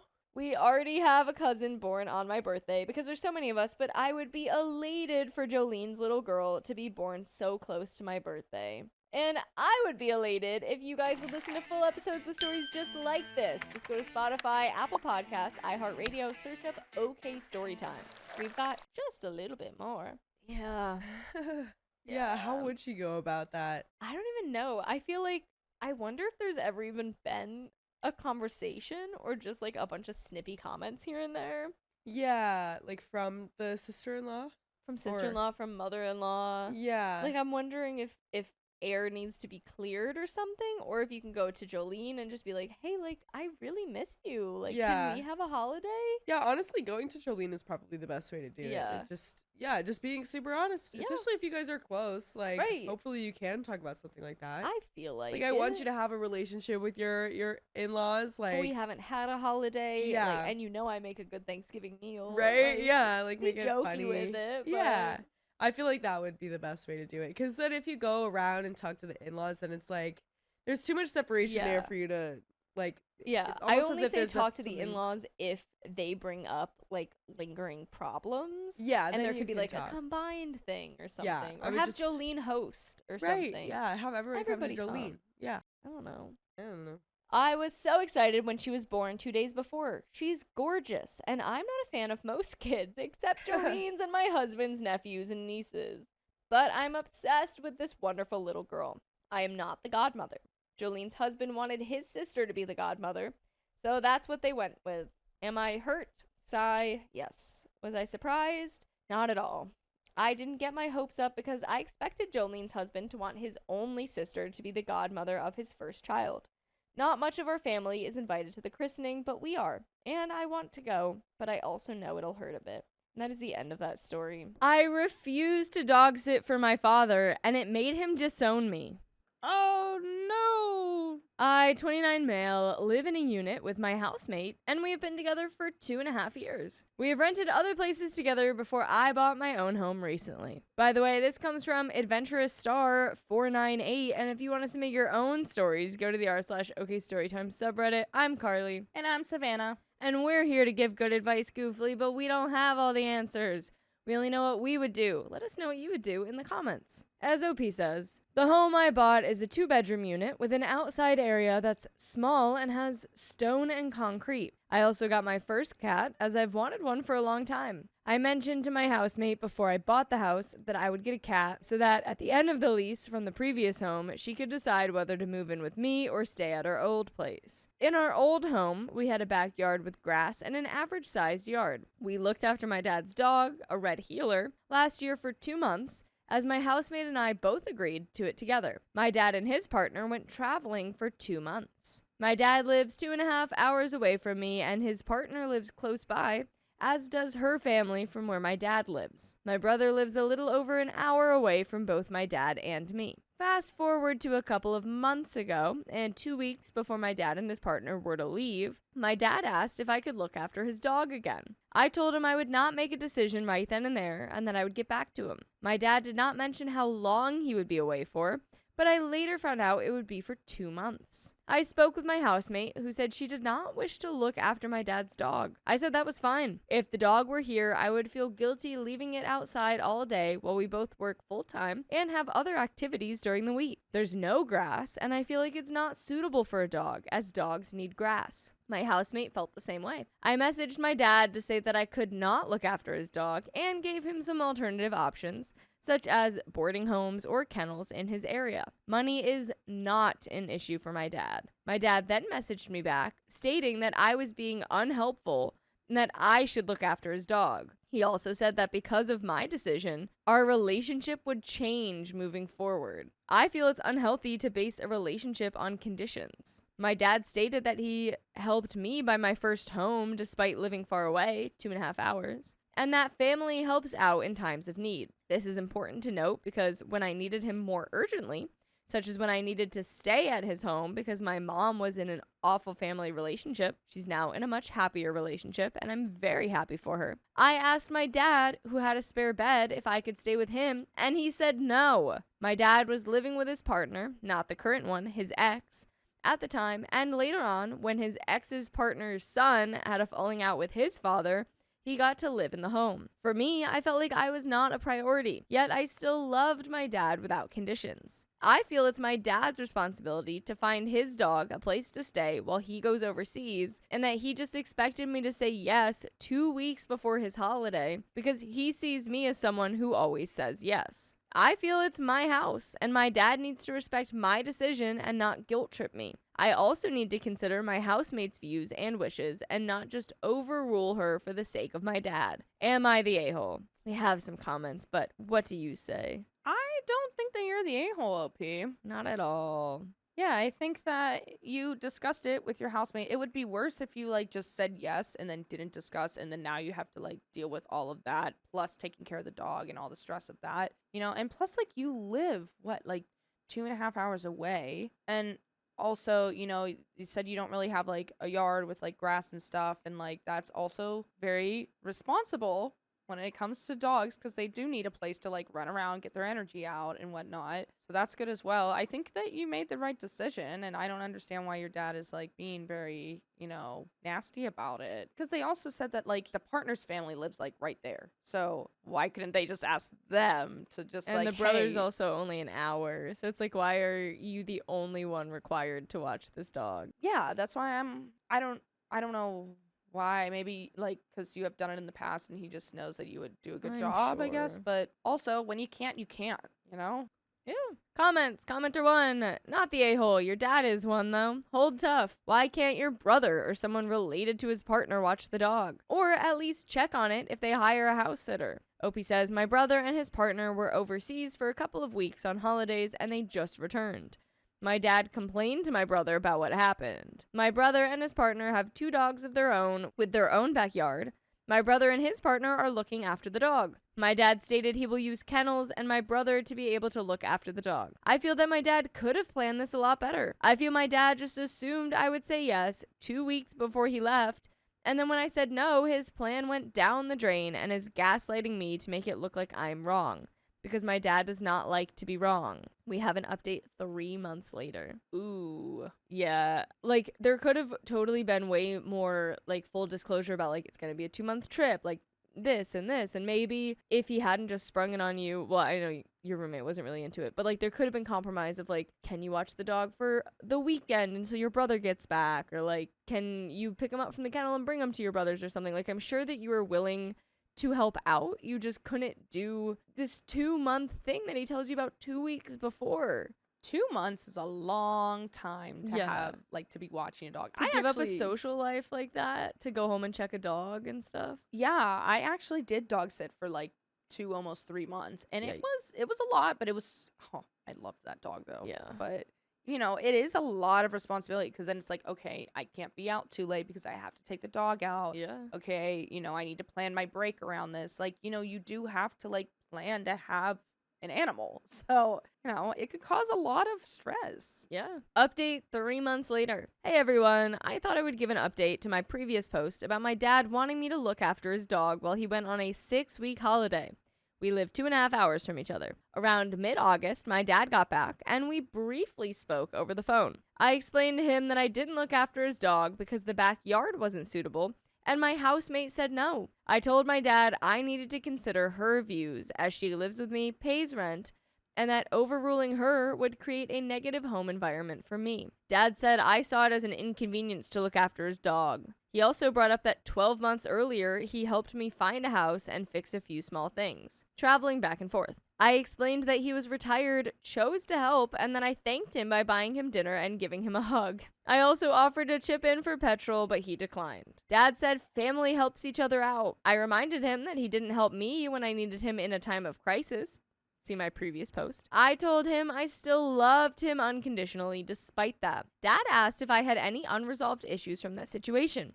It happened 8 years ago, and I said no, it was just an example. I told him that his message after I said no, where he wrote that our relationship would change, really hurt me, to the point that I had to take time off work. Dad apologized, but justified it by saying that was how he felt at the time, and that I needed to hear him. I told him that he chose to respond that way and could have handled it differently. Dad then said his dog had to live with a stranger for a couple of weeks, and then afterward, when he and his partner got back from their trip, he asked my brother to look after it. My brother and his partner said yes. My mom, who's been supporting me through this, told me it was a reluctant yes because they already have 2 dogs. I told my dad that was his choice, and I reminded him that I had already given him kennel options before he left. I told my dad that I said no, and that was my decision. We gave each other space after that, and I didn't reach out to him because I wanted to focus on myself. A month and a half went by, and my dad messaged me saying he wanted to catch up. We talked on the phone and then met in person. In the meantime, I spoke with my brother and explained why I said no. My brother said I could do what I wanted with my house since I own it, but claimed my housemate shouldn't have the power to say no. He called me selfish. I told him he chose to look after the dog, and it wasn't my responsibility. I explained that we have different perspectives and that I can make my own choices. I reminded him that Dad hasn't always been there for me when I needed him, while he said that family helps each other out. I pointed out the difference between me fleeing from my stepdad when Dad refused to let me stay, and Dad now wanting me to take his dog. My brother admitted Dad hasn't always been there for us, but still said we should help out. A few weeks later, I saw my dad in public, and he said this lack of communication isn't what he considers family to be based on his values. I just listened because we were in public and it wasn't the right time to argue.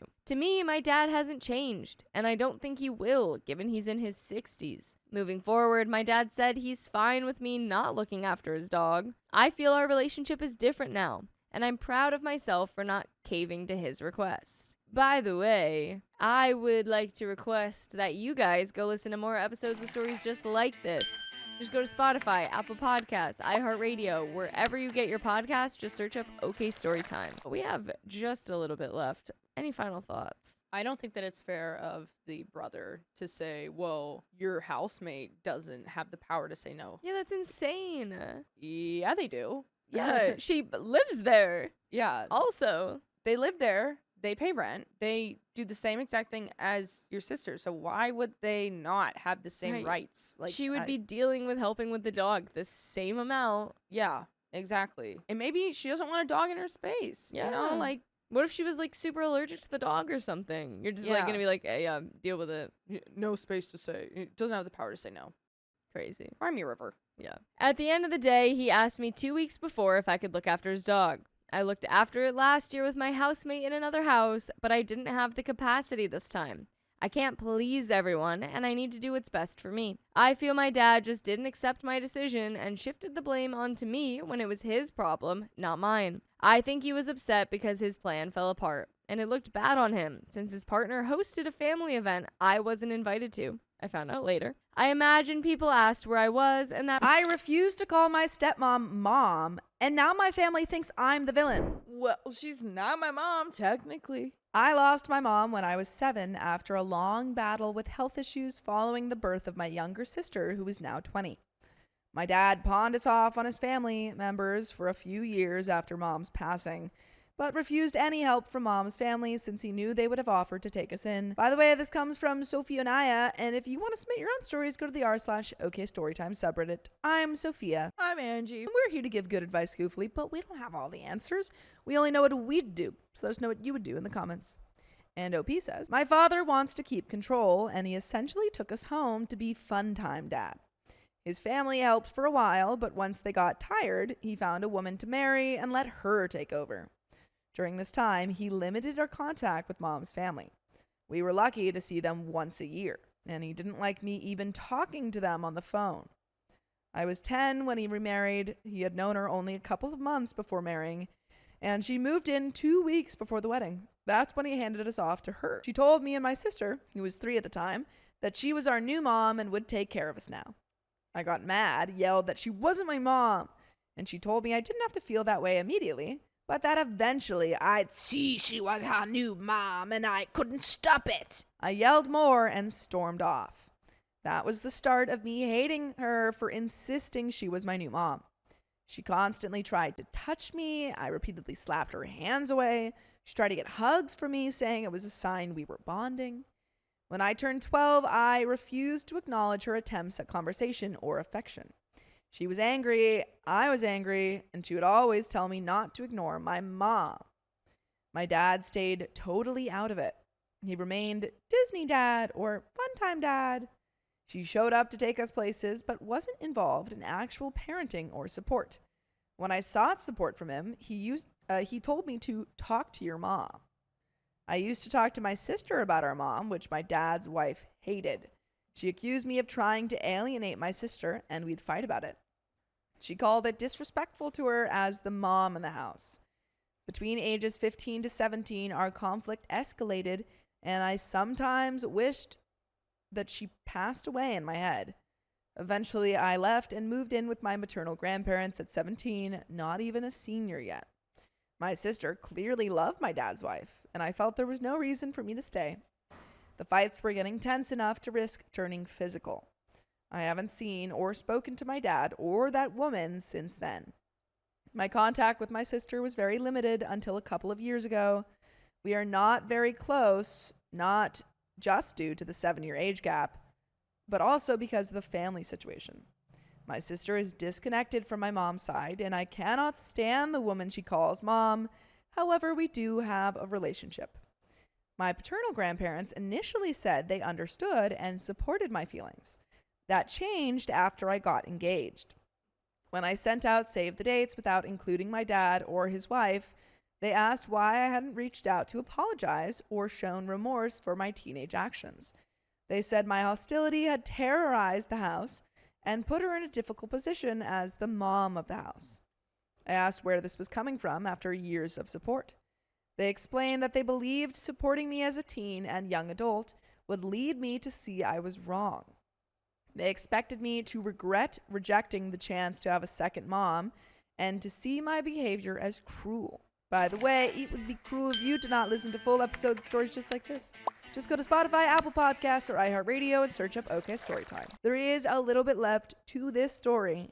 Any final thoughts? Yeah, it's frustrating that they were so understanding Yeah. when it was like happening. And then now they're like, yeah, well, you shouldn't have been doing that. Yeah, no, we were actually doing that in hopes that you'd just forgive your new mom. Yeah, you just would come around eventually. But Seems now like it's- you're not, so we're taking away all of our support. Yeah, it's like, oh, hello, like Hello. it was not just a phase. Those were my real feelings. Yeah, especially when this is paternal grandparents. Okay, I was gonna say I thought this was maybe maternal grandparents. But I yeah, was imagining that. yeah. Yikes. Yeah, Not that's great. because I think like it might be a generational thing too of like with You have to with get along, weddings and stuff. There's a lot of tradition involved and a lot of like, oh well, such a big thing in your life is happening. Like you should make amends. Like you Yeah. have to do this because this is your family. You know, that kind of stuff. But I feel like depending on the family situation and as generations move along, a lot of Yeah. it is kind of like, well, no, I mean, this is what happened. So I don't want to just push through just because he's technically my dad. Like, I don't think he deserves to be around me on my wedding day. I don't need to have him there if I don't want him there. you Yeah, know? agreed. So that might be just where they're Agreed. not agreeing. In vain, my name is Sophia. I refused to take that blame. I told them nothing would make me apologize for someone insisting she was my new mom when she wasn't. I told them they were wrong for the new mom issue as well. I said you don't replace a parent when they pass away. They said it wasn't replacing, but adding fill the missing space. I said you don't even do that unless you are really young, like my sister. I explained my mom, though deceased, was the only woman to hold that title, and insisting on sharing it would never endear someone to me. They said they didn't think it was a big enough issue to warrant my reaction. They acknowledged her attempts to force physical contact, but argued I was too harsh in slapping her hands away. I said I disagreed, and reminded them I could not see her as a mother figure. They expressed disappointment, but admitted they could not understand me. They said a good person should see how wrong I was and feel remorse. Am I the a-hole? And there are some comments, but no, Yeah, you're not the a-hole. They don't understand your experience with this. No, they don't have to live with her. Yeah, and I mean, everything that they heard about it was probably just like She's such a- trying to be kind to OP and be a Yeah. mother figure, and OP's Yeah. like being awful to her. That's probably what they're hearing. right. Because I mean, when this all started when you were 8 years old, Yeah, right? Like, 7 years old. 7 years old. Like you're not going to. they're Oh not wait, gonna- no, sorry.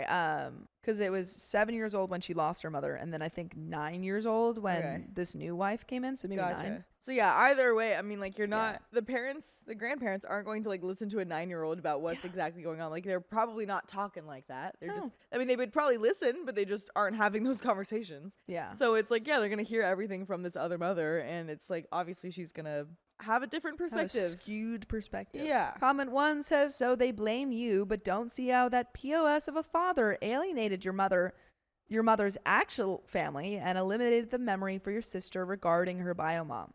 Right. Blame the innocent, because how dare you blame their family and their son for treating you like crap.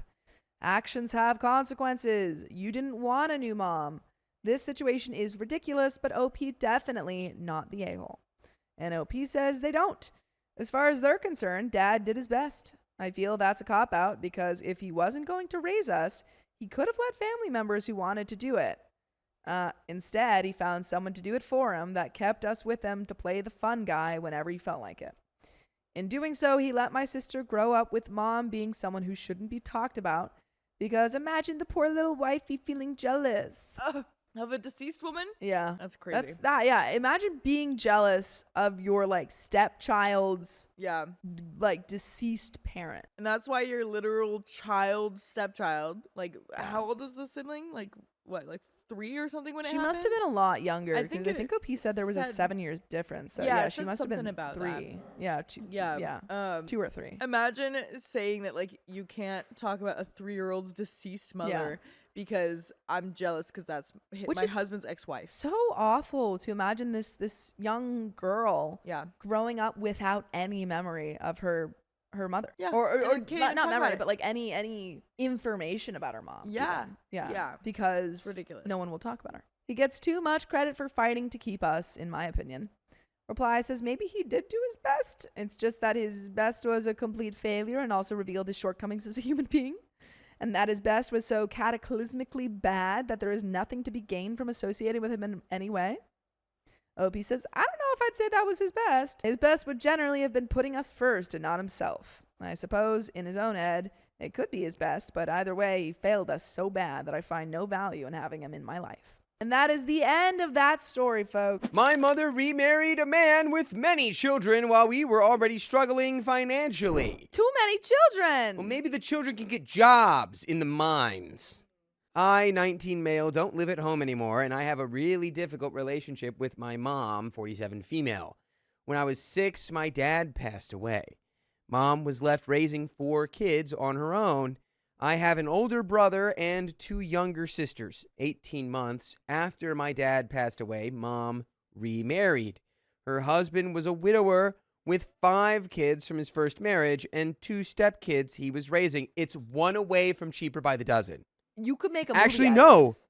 Wait a minute. Is it on Cheaper by the Dozen? No, it was almost. Okay, so I was like 4 kids plus 5 kids plus 2 stepkids. So close. Yeah. So close. By the way, this comes from user Kayan, and if you want to submit your own stories, go to the r/OK Storytime subreddit. I'm Dakota. I'm Sophia. And we are here to give good advice goofily, but we don't have all the answers. We're just a couple of goofballs. We're the equivalent of a mini golf course. It's even truer. You can't play the PGA here. No, get But- out. But we do know what we would do, and why don't you just let us know what you would do in the comments. And OP says, neither my mom nor her husband had much going into the marriage. Her husband had issues with money and spending and gambling.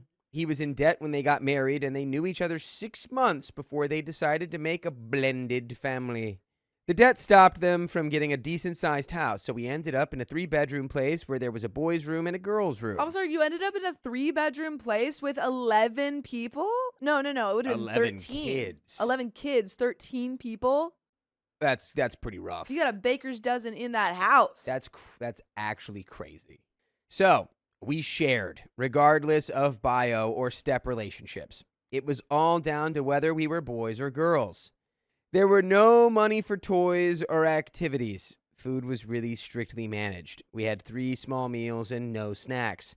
We all got free lunches, and I used to get crap for not sharing what I got with one of the steps who got bullied and would have their lunch messed with every day. My brother and I shared a bed, and my mom would always go crazy that one of us wouldn't share with her husband's youngest son who had nightmares and already woke us up during the night. Genuinely, your mom is a bad parent. Mom thought I'd be a good choice since I was generally good with kids, but I didn't want to sleep with that kid. I never saw the steps as siblings, so it was really weird to be told I should share a bed and not just a room with one of them.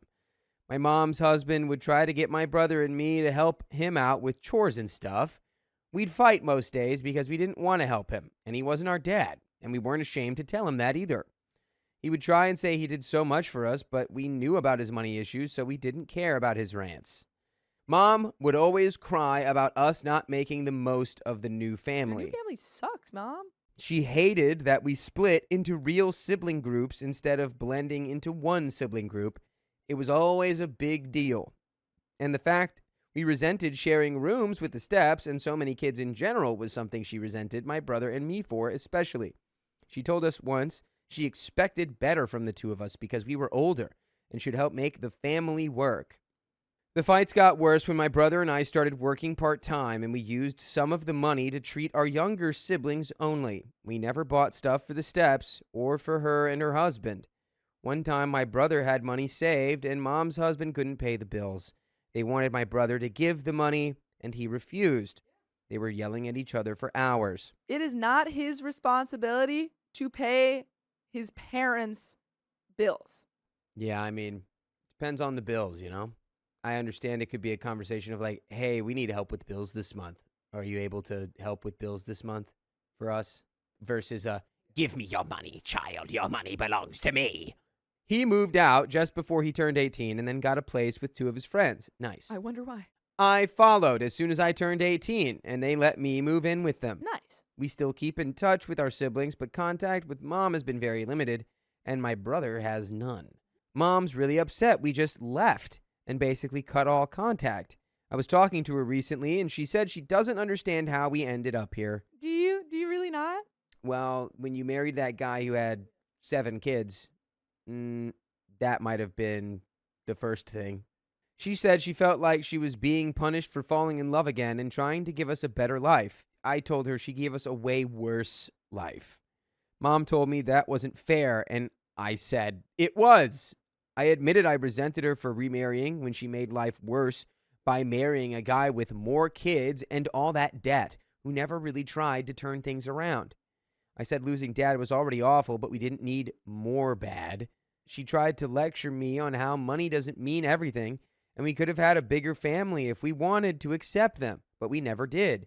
The way we were spoiled to think she should have stayed single to have more money. I just ended the call and ignored the text she followed up with that said I had no good reason to judge her. Any advice, please? And there are some comments. I mean, honestly, limit to no contact. I mean, if you still want a little bit of contact, then just keep that limited contact, because your mother is unreasonable. She maybe feels guilty. And if she can't understand that or is not willing to, then it's not really your responsibility to keep trying to make her. It's true. Comment 1. I don't understand how the math worked in your mom's head. Tripling the number of kids with a broke gambler improved your lives. How? Not the a-hole. OP says in her head she looks at it as more people was better than less. And no, it really, really wasn't. But yeah, how could she? That's like the most baby-brained thing of all time. Bigger number equals better. Yeah, I don't think so. Give me snacks. And by the way, you can listen to full episodes of stories just like this one on your favorite podcast platforms, iHeartRadio, Spotify, Apple Podcasts, or wherever you're listening to podcasts. All you got to do is search OK Storytime, and then you can listen to the whole archive. And we have a little bit left of this story. Let's get into it. Comment 2, not the a-hole. Your mom made choices that benefited her, not her children, and that's not what a parent is supposed to do. It wasn't up to you to make her relationship work, and she heavily parentified you and your older siblings at your emotional and developmental expense. She'll never understand that because she is emotionally immature. Good luck with your future. I hope your 2 oldest will be able to give your younger sisters some assistance when they are old enough to GTFO of their 2. OP says we will, and we promised them we'd have room for them. Comment 3 says, not the a-hole. In fact, contact the Social Security Administration. Find out if benefits were paid out on your behalf to your mother from your deceased father's number. If so, that means she collected for all 4 of you from your father's passing benefits and has been supporting the 6 of them. That would make her even worse than you thought, but would explain why the leech stuck with her. OP replies, they were both collecting Social Security. He gambled most of it away, just like he gambled away a bunch of their money and his own before. Yeah, Ma, you moved us in with a degenerate gambler. And he stinks. And he had 7 children. Having 7 children to take care of and being a degenerate gambler does not add up. Replies to another comment. The important documents is something I can't help with. Me and my brother couldn't find ours, so we had to order new documents. My sisters will have to do the same. We do have a few sentimental things stored for them, and we had some of Dad's things that we got from his family, so we can share those once they're out. Reply to that says, were Mom and Stepdad refusing to hand them over, or did they just plain not know where they were? Keep on top of your credit report and see about setting up some sort of fraud alert or protection. OP says, I'm almost sure they have no idea where they are. We looked everywhere for them and couldn't find anything close. If those were sellable, it wouldn't shock me if he sold them for money or gambled them away. And that is the end of that story. My mother-in-law is driving me crazy while I'm 32 weeks pregnant. No. So I, 26 female, am currently 32 weeks pregnant with mine and my husband Felix's 27 male first child. Things have been going well. And one of the great things is that Felix is a builder. And so everything with the nursery went pretty smooth pretty fast. We agreed at the start what kind of vibe we wanted to go with, and it's pretty much already done. Figured that we'd get it sorted as soon as possible, so it wasn't another thing to worry about later. By the way, this comes from Aggravating Scar 7518 on the OK Storytime subreddit. So, my mother-in-law has always been a bit of a nightmare, but has been better since the news that I'm pregnant, though not without issue. For example, she told me that I should lose some weight and that it wasn't healthy for me or the baby. You mean the weight of a baby inside her belly? Yeah, the normal baby, like you're pregnant. The weight of another human being inside of her? Yeah, That weight? it's actually not healthy. The baby can't weigh anything. So she's got to lose that weight in about 9 months. Yep. She knows that I used to struggle with anorexia and I'm not any sort of unhealthy weight. In the past, I've kept my mouth shut and let Felix deal with her. As the nursery has almost been completed, she suddenly decided to invite herself around more. I work from home currently and she comes in on the regular, asks me when I'm going to have lunch and could you just pop me in something in too? And then we'll wander into the nursery and start rearranging things. Girl, stop coming over. I know this sounds stupid, but once she literally bought an IKEA bag full of stuff that she put in there. Oh my It doesn't match. But I never said anything really beyond, oh, thanks so much for the thought, etc. Yesterday, when she came around uninvited, she looked me up and down and said, really? Joggers? Leave her alone. What is she supposed to wear? A full suit? Yeah, pregnant or not? What's wrong with joggers? Literally, what's Okay? wrong with joggers? It's just clothes. Thank God Felix isn't here. And then walked into the nursery and started asking me where the pillow she'd put in the crib had gone, why I'd taken out the fairy lights hanging on the wall right by it, etc. I explained that they were potential safety hazards to the future baby and that I'd taken them out. She started with, oh, well, I've had 3 children and I really think you should take more of my advice. And then looked me in the eyes and said, you're really not going to be a good mother at this rate. Because she doesn't want fairy lights in the room. You suck. She's You just suck. worried about safety. You suck. Oh my You suck. gosh. I don't know if it was the pregnancy hormones, but I just stared at her for a moment and then told her to get out of my house. Yes. Yes. Out. Out. I'd been up all night and had loads of work and wasn't in the mood. She got very uptight about it and then left. Felix says he's going to talk to her and tell her that she shouldn't be reorganizing anything without our permission. But I don't know if it was just the hormones and I'm being unreasonable. Am I the a-hole? And there is an update. No. No. If she's going to talk smack, and Yeah. she should be aware that she's going to be kicked out of the house. Yeah. And she's not even supposed to be there at all. She just shows up uninvited. Right.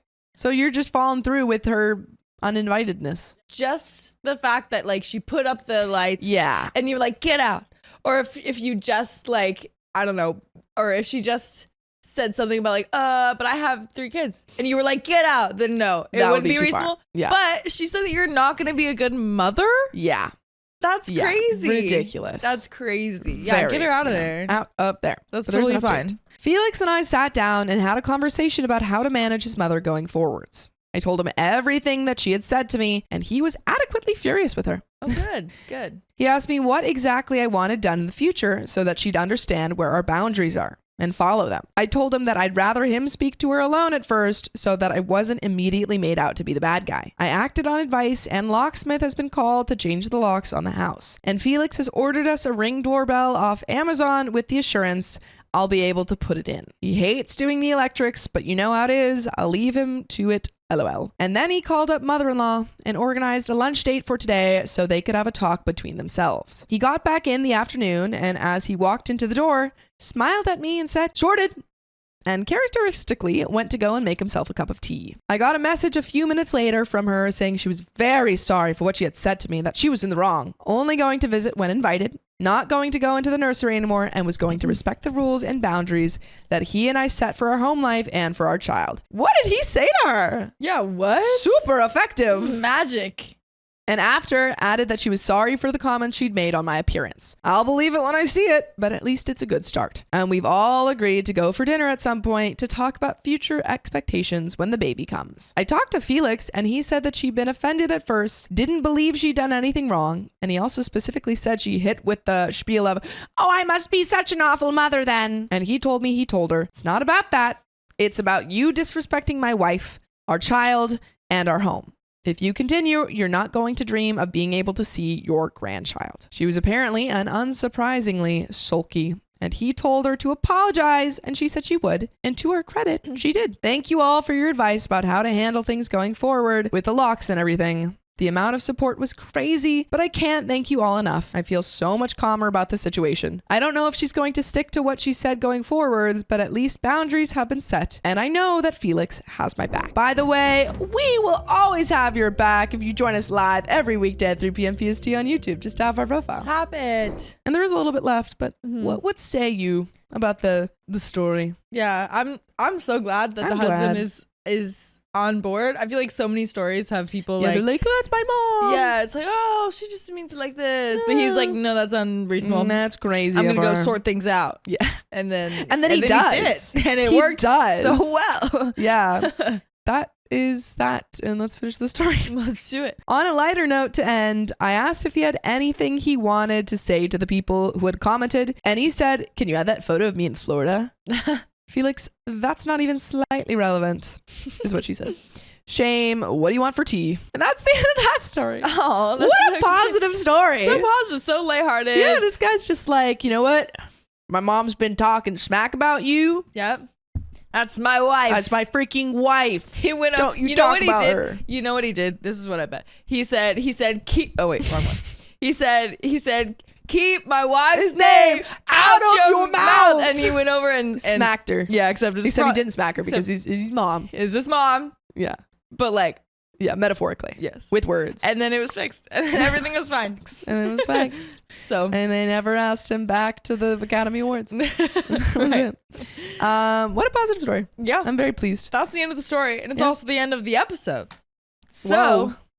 would you like to do it, or shall I? You may do it. If you love us, make sure to subscribe. We love you. And see you tomorrow. Whoop, whoop. What a wholesome episode. My mother-in-law falsely accused me of stealing thousands of dollars from her. So now you gotta actually steal it. Yeah, if she's already accused you, might as well do it. Yeah, might as well benefit. I, 33 female, have been with my husband, 32 male, for 10 years. It's been wonderful, and while we have been through tough times, we have always come out stronger than before. The story is long, and I like details, so please forgive me. You're forgiven. By the way, this comes from Cobbler Recent 9483 on the OK Storytime subreddit. So my brother-in-laws and husband share the same biomom, and they are relatively close and involved in each other's lives. My husband's biomom is not a great person, but this story is actually about his stepmom. For simplicity's sake, I will just call her my mother-in-law. My father-in-law, 60s male, is the type of person who cannot bear to be single. He's been married at least 4 times and has always moved into his new wife's house, whether it is in a totally different city or not. Unfortunately, he is also the type of person to take on elements of his new girlfriend/wife's personality in order to maintain the relationship. He will change his likes and dislikes, avoid certain foods, music, movies, books, etc. A small example of this is that father-in-law and mother-in-law came to visit us, and husband tried to show father-in-law a video game he was excited about. At the time, father-in-law called the game too violent and disgusting. It's like Questioning how Flappy could Birds. anyone play it. Sounds like my parents. Later, however, when he was alone with us, he spent hours playing the game with husband, praising the graphics and story. So he's just doing this as he's like trying to maintain his cover. Yeah, He's like, I know "This is exactly what he's doing. He's like, oh, you shouldn't be doing that, but we'll talk about it later. We'll talk and about. We'll like, have a strong. Are you winning, son? discussion about this. Mother-in-law is the worst kind of entitled Karen. Ugh.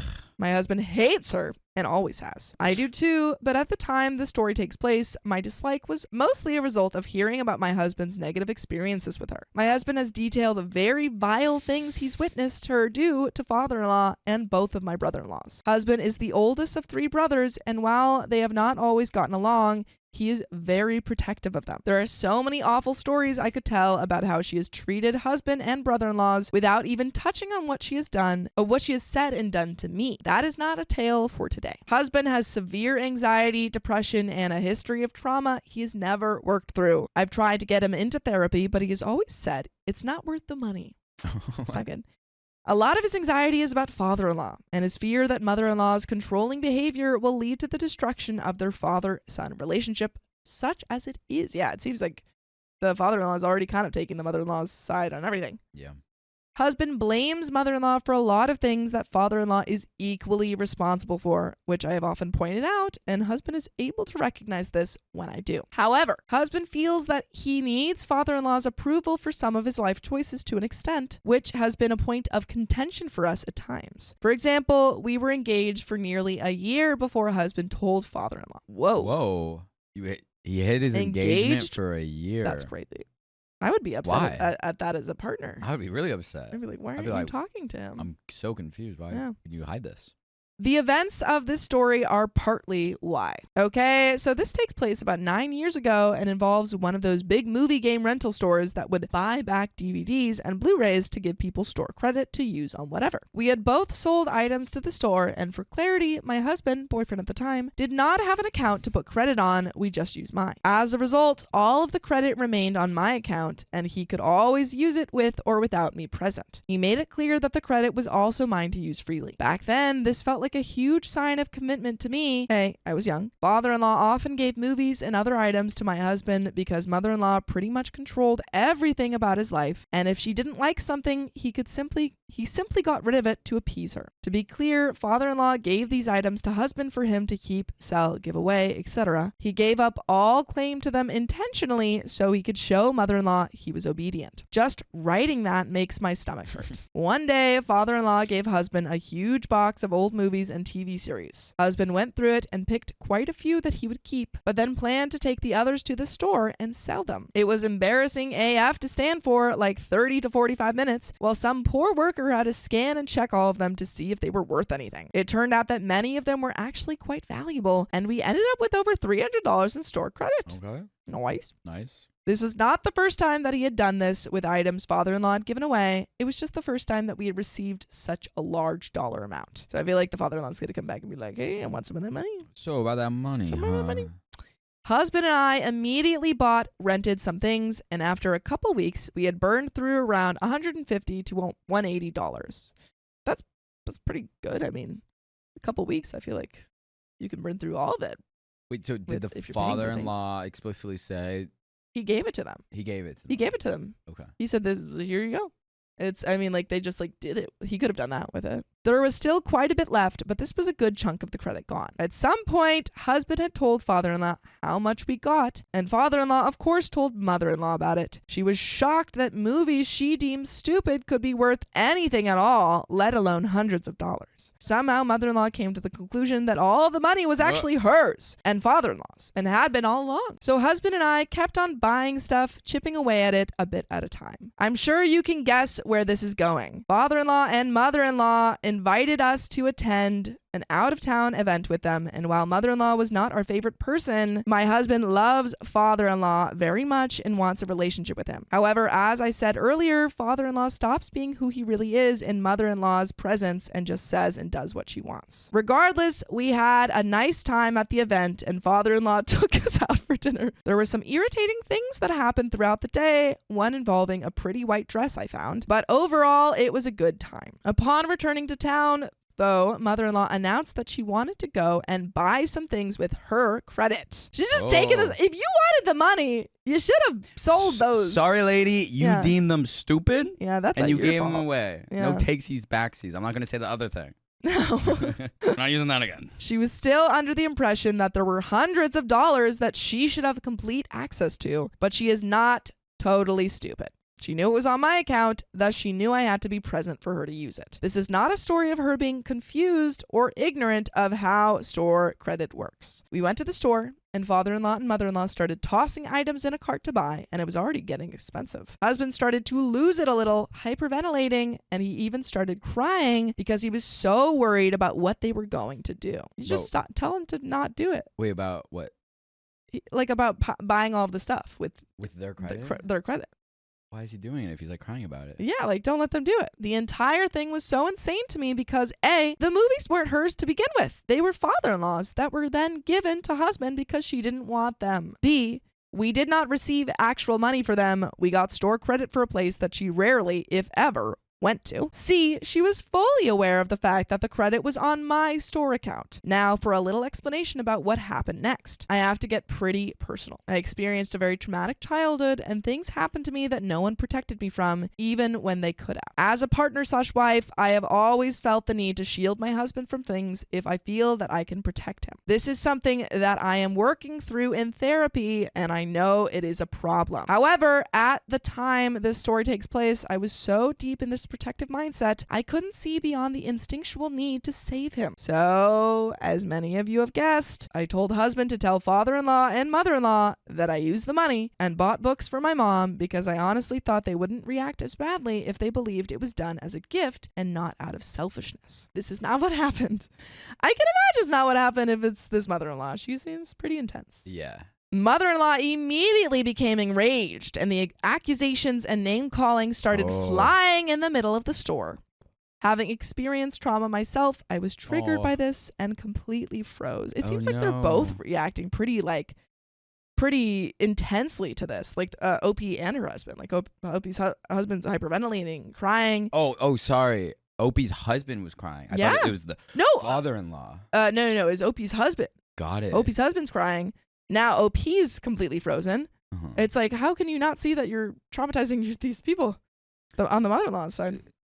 People don't care. People are so in their own world and justified in their anger and their response that when people are being actively damaged in the moment, they're oblivious to it, or they just don't care, or they want to experience a reaction from them. Yeah.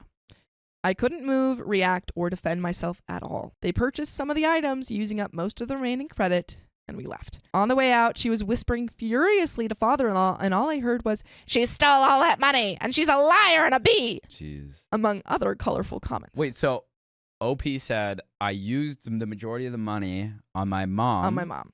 To buy books. But that wasn't true. It wasn't true. But they still tried to buy things with it, so they would have seen that. It's still they're saying, where did the money because so they've they already used spent it for themselves. Yes, they've already spent some of the money on yeah. OP and her husband. And so basically she was saying that like she thought, maybe it would be okay if I just said it was like for a present or something. Yeah. But it wasn't. She was not stupid. She knew she couldn't do anything to me. She was just trying to turn father-in-law against me. And of course it worked. Father-in-law spent the next year trying to convince husband to leave me, and I don't even think he even remembered why, honestly. Obviously, we're still together and happily married. We're totally no contact with mother-in-law and very low contact with father-in-law to this day. Father-in-law even skipped his oldest son's wedding because we flatly told him mother-in-law was not invited. But you're always invited to listen to full episodes with stories like this. Just go to Spotify, Apple Podcasts, or your favorite podcast app and search OK Storytime. And there's a little bit left to this story, but do you have any final thoughts? Usually I'm pro communication. It seems with the mother-in-law and the father-in-law who just goes and adapts who he is and throws away his values to match woman that he's with, and especially this woman.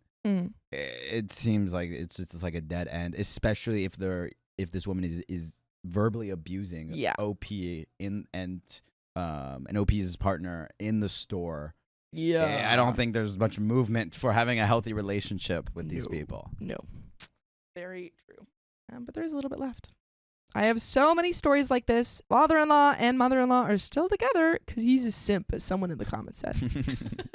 And I know she still talks crap about me, even though we have not met in person in more than 6 years. I have overheard father-in-law talking to husband on the phone, and he has made comments about me that are obviously him just parroting her BS. She blames me for her husband's changed behavior, aka his backbone. And that is the end of that story.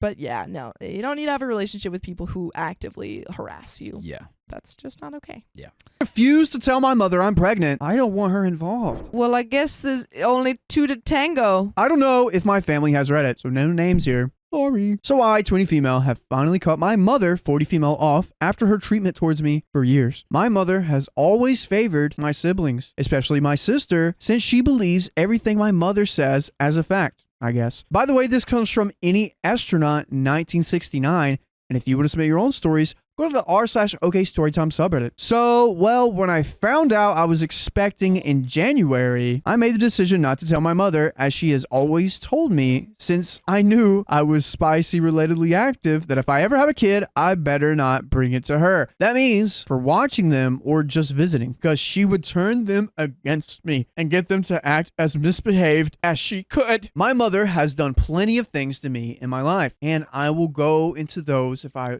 wanted to, because it will honestly probably help out just to get it out. But to simplify it a little bit, she had me arrested on false charges. She has used traumatic things that have happened to me as excuses for why I can't do things. And when confronted about it, She says she never said it or that she never knew about the trauma I went through. She's also stolen my car because she was mad at me for stuff I never did. She tried selling said car behind my back as well after losing custody of all three of us when I was around 12 to 13. This is also when she had me arrested for false charges. The charges were not little. No, it was a felony charge. And the officer who arrested me realized this and sent me with someone I knew I'd be safe with to the following Monday to let things calm down for the weekend. That didn't work for her, so she went and called the police for the county I was in and told them they needed to come and get me and take me to my grandparents' house. I didn't know any of this. I just got told to get in the cop's car when he pulled up to the house. I was dropped off with my grandparents and left. But back to the other point I was making. When she lost custody of us, she didn't care, or at least it didn't seem like it. She barely showed up, even with her having the ability to visit whenever she wanted. Then she decided, I'm moving to Florida. So that meant she wasn't going to visit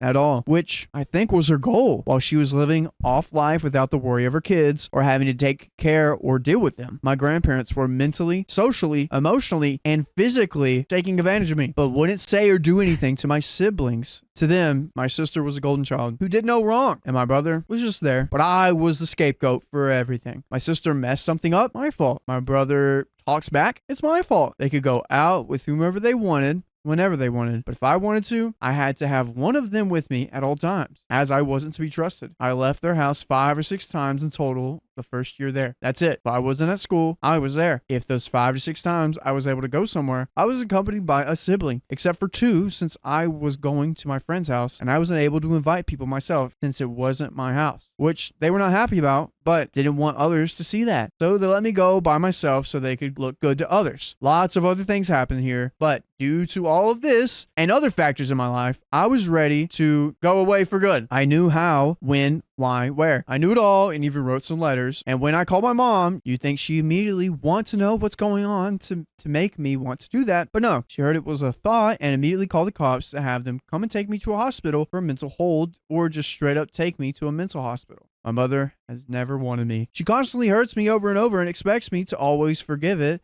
and ignore it. She found out I was pregos from the people I was babysitting for after they were told not to, because I didn't want her in any way to know. After they told her, I told her no when she called. And the first time I went over to get my stuff from her apartment that I guess she forgot the first time to give to me, I squatted down to grab her little dog and she tells me to stand up so she can look at me. Then after I stand back up, she proceeded to start rubbing my stomach as if I was a dog when she was rubbing my belly. She then proceeded to say that if I was, and I didn't tell her, that she was going to be extremely pissed off about it. Like, 1, it's my child. I decide when I want to announce it to everyone. And 2, I could give an F less if you get mad that I don't tell you right away. I feel like this is probably going to get confusing. If I need to clarify anything, let me know. But am I the a-hole here? Also, like I said, it's not all she has done, but this is some of what she has. Man. Tough situation. I think you are clearly not the a-hole, but you should very much get out of this place. You should get out of this place. Yeah. Because your mom is not supportive. Oh, absolutely not. So after she found out when I posted about the day after Mother's Day and someone showed her, I guess, she called me twice in a row. I was going to deal with her spam calling my phone till I answered, so I messaged, "What's up?" since I didn't want to talk to her. She said, "Call me when you get a chance." So to get over with it, since she wouldn't give me a reason for her to call over text, I called her. Her exact words when she answered were, "Congratulations, you have successfully done all the above. Lie to me, alienate me out of your life, and let someone else tell me that you're pregnant." And all I could say was, "Is that all you called for?" She didn't have anything to say about that. So I started to tell her that at this point in my life, no, she wasn't going to know about them or ever meet them due to her actions towards me. She started to go off on me all about it, and at the end tried calling me a butt for doing it. So I said that she was the butt due to her reaction to me after she found out. I also have the conversation on video. If she ever tries to say she didn't, I can send it to her and show her she did, but I will not post it. Also, to answer a comment from the other post, mainly because of hope that she would change after being told what she was doing isn't right, which I tried doing multiple times before ever even finding out I was pregnant. But I also never had anyone who would just stand by me and wouldn't try the, "Oh, but she's your mom, just give her another chance." she can change until now. The father of my baby is absolutely amazing. And when I found out we were expecting, he knew she was a handful and I had told him about her. When she still had my car after stealing it, as of now, I just got it back not long ago and was dealing with that while the beginning of my pregnancy. She had the car since like September or October of last year. And like I said in the other post, wouldn't give it back at all because she was mad at me, but she would try and get me on the phone just to yell at me and start arguments. So I asked if he would be a good go-between for us. And he had no problem doing it. He also realized that she wasn't going to keep being able to get to me because of it. And he has continued to help me with getting her either stop with the behavior and making sure I don't have to keep her in my life if I don't want to. And guys, you can still keep us in your life after the story. All you gotta do is go to your favorite freaking podcast platform, search up OK Storytime, and boom, stories just like these on Apple, Spotify, or iHeartRadio. And Sophia, what do you think about this father of the baby? I feel like we have heard very little about him. Just that OP thinks he's great. Yeah. How old are they? Do we know? It seems like she's 20. I think she's 20. Yeah, I think that you need to get away. I mean, it seems like you have some sort of, like you still rely on your mom in some ways. But I think that the second that you can, if you can financially, if you aren't already financially independent from your mom, you should be. And I think you have to have some extreme distance from your mother if she has stolen your car and done all of this horrible stuff in the past. Opie is 20. Yeah. And mom is 40. I think you got to get away from her. While I will always love her in some way, I did cry the other day when I was by myself due to the fact that I wish I could just hold my mom. But there's also a mix of the fact that I think it was my way of starting to grieve the loss of who I wanted her to be as a mom, or even the fact that she's never going to be that way for me. So I have to let her go in order to start healing myself for me and my baby. Also, it's a baby boy for anyone who is wanting to know. Congrats. And we should be making his appearance sometime in September because we all know the due date is just a guess, but they can't be for sure it's that day. So I'm just superstitious about telling the dates. And yeah, it's probably late September. Yeah, that's great. Let's go. Yeah, I think you are not grieving the loss of a relationship with your mom. You're grieving the loss of a imagined relationship. I don't think you ever had that with her, and unfortunately, I don't think she can ever give it to you. Yeah. So find other people in your life who can give you that security and that love. Mhm. And it seems like your baby daddy is doing that to an extent. Oh yeah. It seems Yeah. like he's a pretty solid guy. I think right now it's focusing on creating the new family unit between you, your baby daddy, and the baby that no longer includes your mother. Agreed. My mother tried to control my child, so I cut her off. Get her out of there. And this comes directly from the r/OK Storytime subreddit. So there is a trigger warning for emotional abuse. To start off, my mental health was really bad for a bit after the company I worked for was closing my location, thus losing my job and an awful breakup. I was a single mom of a 3-year-old daughter, so my mom kindly offered to have my daughter stay with her while I got the help I needed. By the way, this comes from Anxious Bunny 93, and if you want to submit your own stories, go to the r/OK Storytime subreddit. I'm Sophia. I'm Carly. And I'm Dakota. And OP says, I did an outpatient program at the hospital and got better. I found a new job and told this all to my mother, telling her I was ready for my daughter to come home. Her response was, maybe you should get settled in your new job first. Let her stay here for the rest of the month, which I did appreciate. After that time, I once again reached out and was told, she just finished school and this summer will be hard for you to find care, so let me watch her. Your brother can help me. Is she trying to steal your child? Yeah, I'm like, what's? She's like, yeah, Just don't worry about her. Back. I'll give her back eventually. Just not right now. I didn't have much help locally as she and my brother had just moved to a new city shortly before this story began. Again, I appreciated this. After the summer, I again asked for my daughter to come home, but my mother told me I was going to register her for school here so you can focus on you a little longer. This is where I began to grow frustrated, but I always had a hard time standing up to her. What? I'm like, She's stealing your daughter.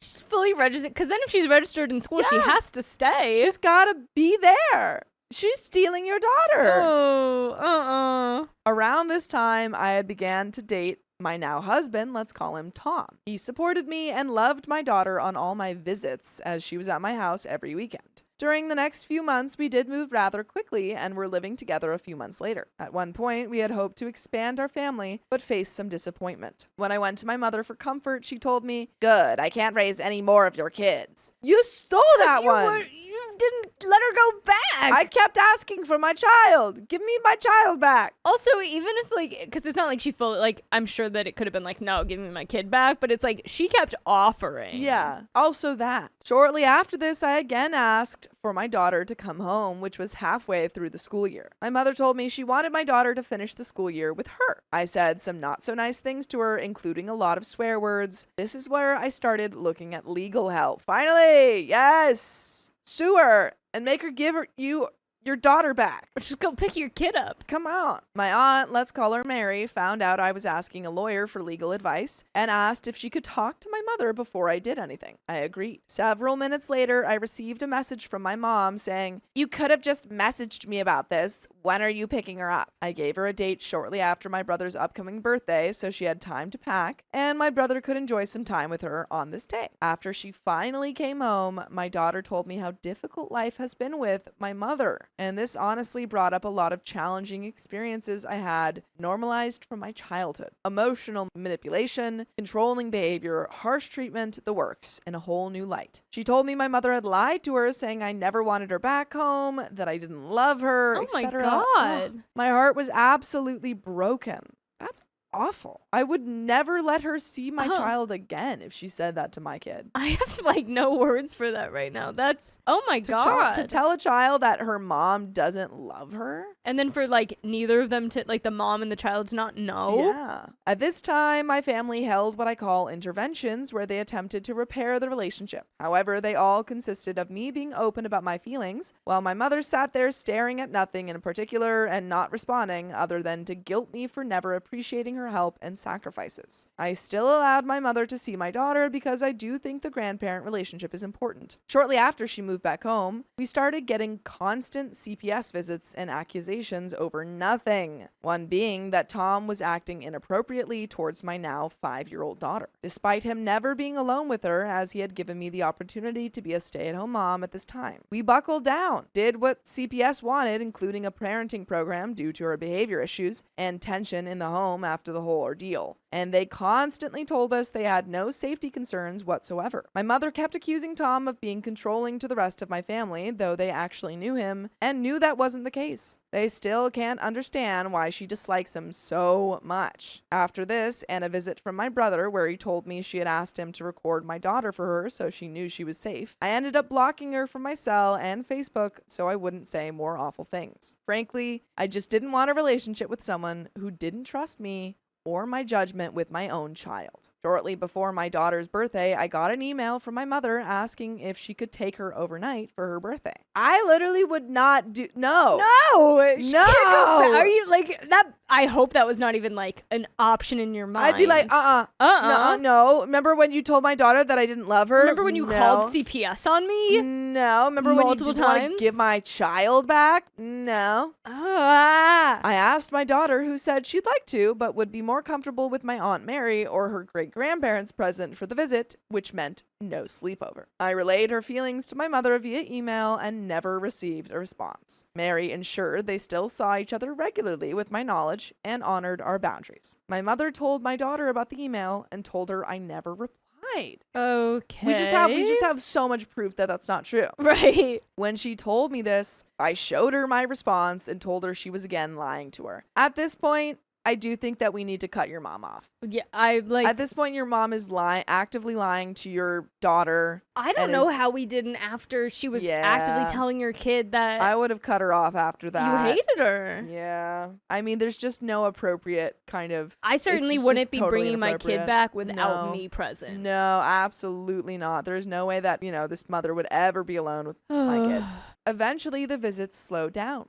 She no longer reached out to Mary to see her. Mary, God bless, stepped into mother and grandmother role with us and spoiled her and my now 3 other children with gifts and time. At one point, she and I were at my grandparents' at the same time to use my grandfather's car tools. He has a much larger garage with tools everyone in the family visits to use. Neither of us acknowledged the other. My daughter even screamed her name and ran to her. My mother didn't acknowledge her. Her boyfriend introduced himself to me and told me, "Your mother's grown up a lot and misses you," while she stood 10 feet away. Maybe she should tell me then if Her she's so grown boyfriend up. said that. She sent her boyfriend in to be like, tell him that I've grown up. Yeah, she's standing over there. She's like, So you I told them she would need to take accountability and talk to me as an adult, then took my daughter to the nearby park while Tom finished working on the car. They left before we returned. 3 years later, Tom and I had our first child together, and it was a very complicated delivery that resulted in the baby requiring surgery. We got married 5 months after her birth. We kept it very small, only parents and grandparents. My aunt once again stepped into the parent role. I never heard anything from my mother. A year and a half after this, we were expecting twins, and I heard my mother was engaged and had a wedding coming up soon. I received an email from her that said, "You've been on my mind a lot lately. You've never been far from it, actually. But lately, it's more constant. Maybe it's the upcoming wedding that sets it off. The fact that you've walked down that aisle yourself not so long ago. I wonder how that was for you without any parent present. I hope your grandparents and Mary have been able to fill that void for you. There's no intention in this email. I just wanted to reach out and say that I hope you're happy." If you have to say there's no intention in the email, I feel like there's intention in the email. The subject line of the email just says no intention, no subject. I wish the subject line says the intention. Yeah, And yeah. you're like, there's no intention in the body of this email. Read Yeah. the subject. Read the subject. Please refer to the subject Please if you refer want the to the subject intention. for the intention. Also, look at the postscript if you want the subtext. I hope being a wife and mother is fulfilling desires and bringing so much joy for you. I hope every blessing and happiness that life can bring for you and your family. I don't fully believe that. As a mom yourself, I'm sure you know that nothing could ever stop you from loving your children, and I will always love you. Have a wonderful day and know that you're loved more than you will ever know. And I would love for you guys to listen to full episodes of stories just like this. Just go to Spotify, Apple Podcasts, or iHeartRadio and search up OK Storytime. There is a little bit left to this story. Oh my God. Take that email as the goodbye. Yeah. And we can just be like, great, have a wonderful time. See you at the wedding. Yeah. My daughter's not staying with you Thanks. again. You're never going to see my daughter again. I'm still not fully against, like, if your daughter likes your mother Yes, so if much. you were there. Exactly. As long as you are present, your partner is present, to Yeah. make sure that your mother is not actively being like, and your mom hates you. Yeah, I mean, it's just like it's totally unacceptable that she's Yeah. actively lying to your daughter. Terrible. But there's a little bit left to this story. Again, this felt like a guilt trip and a painful reminder that she wasn't at my wedding. This isn't what I wanted. I wanted to fix things, but it seems impossible with her. I'm honestly much happier without her in my life. She ended up getting married the day before my 1-year anniversary. My twins came and again had a difficult delivery where I had some serious complications. They're now 5 months old and I still have heard nothing since this last email. My family is still telling me to reconnect. So am I the a-hole for going no contact with my mother? Am I the a-hole for continuing no contact and living my life guilt-free with my loving small family? And some comments. Comment 1 says, not the a-hole. Calling CPS, especially on your then boyfriend, is a huge nope. People that can lie, gaslight, and manipulate like that need to be cut off. If not for you, then for your daughter. How many lies has she told her? You don't want her. You've abandoned her. What kind of human says that to a child? Disgusting. Yeah. And that is the end of that story. I agree. Not the a-hole Yeah, not at the a-hole. all. And also, it seems like she kind of cut you off. yeah. She never Almost said like- anything, so that's just kind of it. My mother-in-law made us leave after we took care of them. Oh, make them leave. My 29 male fiance, 26 female, and I have been together nearly half a decade. She just donated part of her liver to her father because he had end-stage liver disease. They were both hospitalized for recovery. By the way, this comes from Perfect Stranger 1036, and if you want to submit your own stories, go to the r/OK Storytime subreddit. I'm Sophia. I'm Carly. And I'm Keon. And we'll try to give our best advice, but we haven't experienced most of these situations ourselves. So if you have, let us know what you would do in the comments. And OP says, as part of the preparation for the procedures, we made arrangements that I would be staying at her parents' place with her mom, who's 59-ish years old, to make sure her mom wasn't alone and to drive her back and forth from the hospital 45 minutes to 1 hour each way. I had no problem with that. I was more than happy to do it if it meant my fiancé and my father-in-law were at ease. But I knew her mom wasn't the easiest person to deal with. Some history. In the early stages of our relationship, my then girlfriend argued with her mom and asked if she could come over because she was fighting with her mom. While she was en route to us, her mom called my mom and threatened to call the cops if we let her in the house.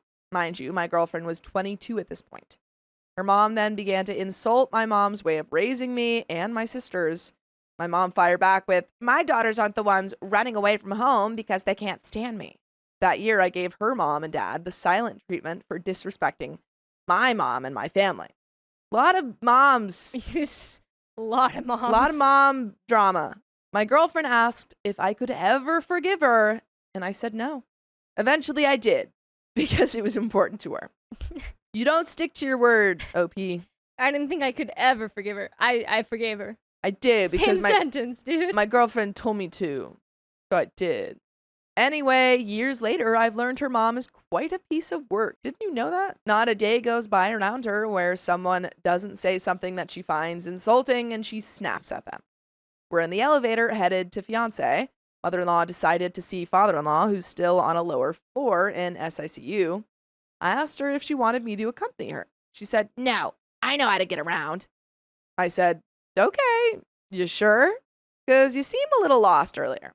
Her response, "Yes, you think I'm stupid? I know how to speak English. I can ask somebody if I need to." She then addressed the random person in the elevator with us to prove her point. Apparently, I had implied she didn't know how to speak English or ask for directions. She decided to drive the last day because she wanted to get used to doing it when I went back to work. We arrived at the hospital and she nearly made a left turn to enter the exit of the valet parking lane on a 2-lane high traffic street. I had to frantically say, no, please stop. She pulled into a spot perfectly, no adjustment needed. She then kept driving to adjust as if she were parallel parking. I said, "Hey, it's okay. You don't need to do that. Just put the car in park." Her, "I know how to drive." After 3 to 4 straight days of her throwing digs at me and others, I had enough. I told her, "Clearly not, since you almost went into the only part that says do not enter," and I got out of the car. I'll take responsibility for adding fuel to the fire. Father-in-law is the recipient of the liver. He is immunocompromised presently, and it is dangerous for him to get sick. We got to the floor where their rooms are and went to my fiancé's room first. My fiancée wanted to walk to her dad's room, which was great. She was feeling marginally better and actually wanted to get up and walk across the hall to him. We did that. Right before we entered his room, a nurse was sitting outside entering some info into a monitor and terminal. She let us know we needed masks. Makes sense. She handed me a box, and I took out a few and distributed them to my fiancée and her mom. Fiancée and I put on masks, about to enter. Then we heard, "Excuse me, you have to put on the mask." We turn around. Mom still hadn't put on a mask. "Mom, I didn't put it on because you," the lady sitting outside the room doing her own thing on the terminal, "didn't have a mask on. So why should I?" Because you're going into the room with your sick husband. Do you not like your husband? I don't think so. I don't know. Do you not like your husband? She sounds like just rules are meant to be broken. Like, She's do just not enter, grumpy. gotta break that rule. I need to wear a mask, gotta break that rule. Yeah, you can't tell me what to do. Driving in the one way, I can do that. I can do whatever I want. I told her in Spanish that she needed to put the mask on. My Spanish comes out every now and then. It's not purposely done to imply she can't speak English, but regardless, a male nurse walked by who obviously heard me speaking Spanish to her and spoke to the mother-in-law in Spanish, communicating the reasoning. Her, cuts him off. "You can speak to me in English." He was stuck because he didn't know he had just insulted her for her to react like that. To be fair, most people don't. Mother-in-law was born in a Spanish-speaking country. She moved to the US and learned English. She speaks English well, but there are still times where she mispronounces words, and she has an accent that makes it pretty obvious English isn't her first language. Anyway, anytime anyone that is also bilingual speaks Spanish to her, she takes it as an insult. That is, I mean, like, okay, I get kind of where she's coming from that, but like, I get if like the conversation had before then not at all been in Spanish. Yeah. Maybe being like, "Why did you switch to Spanish suddenly?" But like, you were already giving him sass about the mask. yeah. Just, like, it's for your safety to wear a mask. the You're mask going on. into your very immunocompromised husband's hospital room. Literally. The male nurse was shocked. I signaled to him that it was okay. It wasn't him. Mother-in-law finally put on the mask, and we went into father-in-law's room. 2.5 seconds in, she yanked the mask down underneath her chin and stood by father-in-law's bedside, mumbling, "I don't need to wear a mask. I didn't wear one yesterday." Well, you probably should have. You probably should have worn one yesterday. Fiance and I told her she needed to wear one because he could pass away. If he passes away, my fiance's gift, part of her liver, to her father, and all this pain and suffering would have been for nothing. She exclaimed she didn't care. What a woman. What a person. And then at that point, honestly, I go get a nurse. I'm like, hey, can you just kick my mom or my She can mom-in-law? just leave. Just She get can her just out of go. here. We were back in fiance's hospital room. We needed to order a mini fridge for when fiance and father-in-law got discharged and went to stay at mother-in-law's house. Mother-in-law attempted to order and try to show fiance some options. Fiance didn't want to look at anything. She was nauseous after the surgery and didn't want to talk or look at screens. She said that her mom could defer to me with the decision-making. Mother-in-law asked me if I had a mask up. What? This is where the accent comes into play. I looked at her confused because I had my mask on my face. Then I realized she was saying Amazon app. And I said, "Oh, Amazon, yes." She sat down in the corner of the room and mumbled to herself in Spanish, "Of course, Amazon. What else could it possibly be?" Sigh. Apparently, her mispronouncing Amazon and me not understanding implied that she didn't know how to speak English. Now we get to the reason for the post. Mother-in-law tells me throughout the day that I can go home once we leave and get back to her house, but she's been asking me the last couple of days if I'm staying on Monday and or Tuesday, and we've been discussing it. Anyway, she tells me that, and I say okay. This means I would drive back 45 minutes with her to get my car and belongings, then drive another hour and 15 minutes back the way we came from her house to get to my home and look for street parking on a Sunday night. Time passed throughout the day, and I realized it was getting late. She lets me know we'll be leaving soon, and then we visit the father-in-law. Somehow, father-in-law brings up me staying a little longer, and she says, "No, it's okay. He's leaving tonight." I still think it's an option, so I say, "Actually, I was thinking of staying tonight too, since I can work remote tomorrow." And cue the record scratch. "No, you're leaving tonight. You need to leave my house tonight."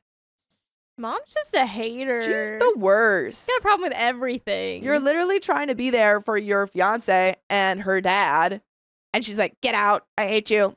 She looks me in the eyes and I get the message. She's punting me out. She says this in front of father-in-law, in front of the nurse. I've been driving this lady back and forth the last 4 days. I've held my tongue when she said something slick the first 3 days. I've been embarrassed when she spazzes on people who aren't doing anything wrong. I've joked with her, comforted her, and held her hand when she was crying or scared about the surgery. I wake up whenever she wants to drive her to the hospital. Now she's punting me out of her home? Her home, her rules, no problem. If only we had left it at that. She didn't leave it at that, though. Right after she says that, she tells father-in-law, "I don't know how to drive. I don't know how to speak English. I don't know how to do anything according to him." That's when I had it. I let her know she was rude and annoying, that she takes offense to everything. Nobody can ever do anything right with her, and she acts like she can't do anything wrong and is smarter than everyone in everything. Then I left the room. I don't know where I was headed. I just needed to leave the room and get away from her. She proceeds to chase me out of the room into the hallway and accuses me of trying to leave her at the hospital and take her car to her house without her. I'm sorry. What? She kicks you out of the house and then is shocked that you're leaving. She's like, "But you're leaving?" She's like, "I'm sorry. You have to leave, but you also have can't to pick stay me up here. and drop me off." You can't stay here, but you have to come back. Yeah. I'm shocked and bewildered. She says, "Give her house keys." My fiance's house keys to her mother-in-law's house. I give her the first set of keys I grab in my pocket just to shut her up. Oops. Gave her my own apartment keys. I ask for them back as I hold out the keys she wants, and she refuses to hold out my keys. She just keeps yelling, "Give me my house keys," at me in the hall. So I go into my fiance's room so we're not making a scene in the hall. She keeps yelling.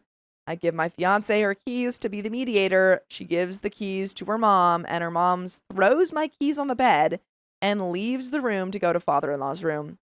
She tells fiance she doesn't want me in her home ever again. Security guard came, asked what happened. He understands, says he's gotten into arguments with his lady's mom as well. Then he leaves. Don't you worry, I've been son. there. I've gotten into arguments with my lady's mom all the time. He just goes, ugh, Women. mother-in-law. No. Oh. Just like mother-in-laws. I tell my fiance that I've had it with her mom. Don't ask me to go over to her mom's anymore either. Her mom is gone to me. She says, if she's gone to you, she's gone to me. Nice moment of support, but that's her mom, so I doubt she really means that. I'm not mad if she doesn't. Do you? I mean, Do you? her mom literally told fiance Yeah. that she didn't care about her health and was Literally. perfectly fine putting her at risk to Yes. like infection. So she might actually mean that she's Well, I think done. it was to the father-in-law. She said both. I Oh, mean, both of them? but I mean, because she donated it, so technically Right. it's for both of their health. Dang, man. She really does not care about any of these people in her life. Yeah. She's like so proud, like she has to, she can't have any insult to her intelligence. Proud to be a hater. Yeah. No, just like in terms of like she has so much pride. Oh, She's like, yeah. I can't be seen, like you That can't too. question me. Yeah. And anyone who questions me is against me. Ugh. Even if that's your own family. I'm just letting you know my boundaries because I don't want to deal with her anymore. Anyway, I leave and head to my parents' house. They drive me upstate to pick up my car, and the mother-in-law is already home. It's 10 at night at this point. I ring the bell, knock on the door with my fiance on the phone on speaker. Mom doesn't answer fiance or father-in-law's calls. She looks outside from her bedroom window and doesn't answer the door downstairs. Apparently, she left her phone in her car, but I'm not buying it. By the way, you don't have to buy full episodes of stories like this because they're free if you go to Spotify, Apple Podcasts, or iHeartRadio and search up OK Storytime. There is a little bit left to the story. I feel like this woman is going to call the police on you. Yeah. Under I feel like the, you got to get out of there. accusation of Yeah, what? just to be like, he's loitering outside my house. I could see her trying something. Yeah. I honestly, I think you just from this point on, like, limit Yeah. as much contact with her mom as you can. 100%. Because You this don't lady need sounds like this. a nightmare. Oh, and we knew she was. You Yeah. knew she was From very the early start. on. And now you just have more proof. Ugh. But yeah, definitely start you. I mean, it sucks because your fiance can't really be much of a mediator because she Yeah. is still recovering. But if she wants a relationship with her mom, she's definitely gonna have to be the mediator. Fiance says she was about to call the town police department so they could help me get my belongings back. I know it doesn't guarantee I'll get my stuff since it's a civil matter. My mom discouraged her from doing so. Thankfully, I have my work laptop and work phone on my person, so I'll have no issues with work the next day. I leave with my car. I never want to deal with this lady again. Her mom is constantly rude to people, has disrespected me, my mom, and my family already once, where I forgave her and swallowed my pride. I'm done swallowing my pride. My fiance can be in her life, but I want nothing to do with her. Am I overreacting? And what do you say? No. No. You're not. Yeah, I honestly, I don't know how you managed with her all this time. Yeah. Yeah. If Beyonce wants to keep her around, she can be the one that's interacting with her and everything when Absolutely. she's healed and all good, but mom's crazy. Crazy.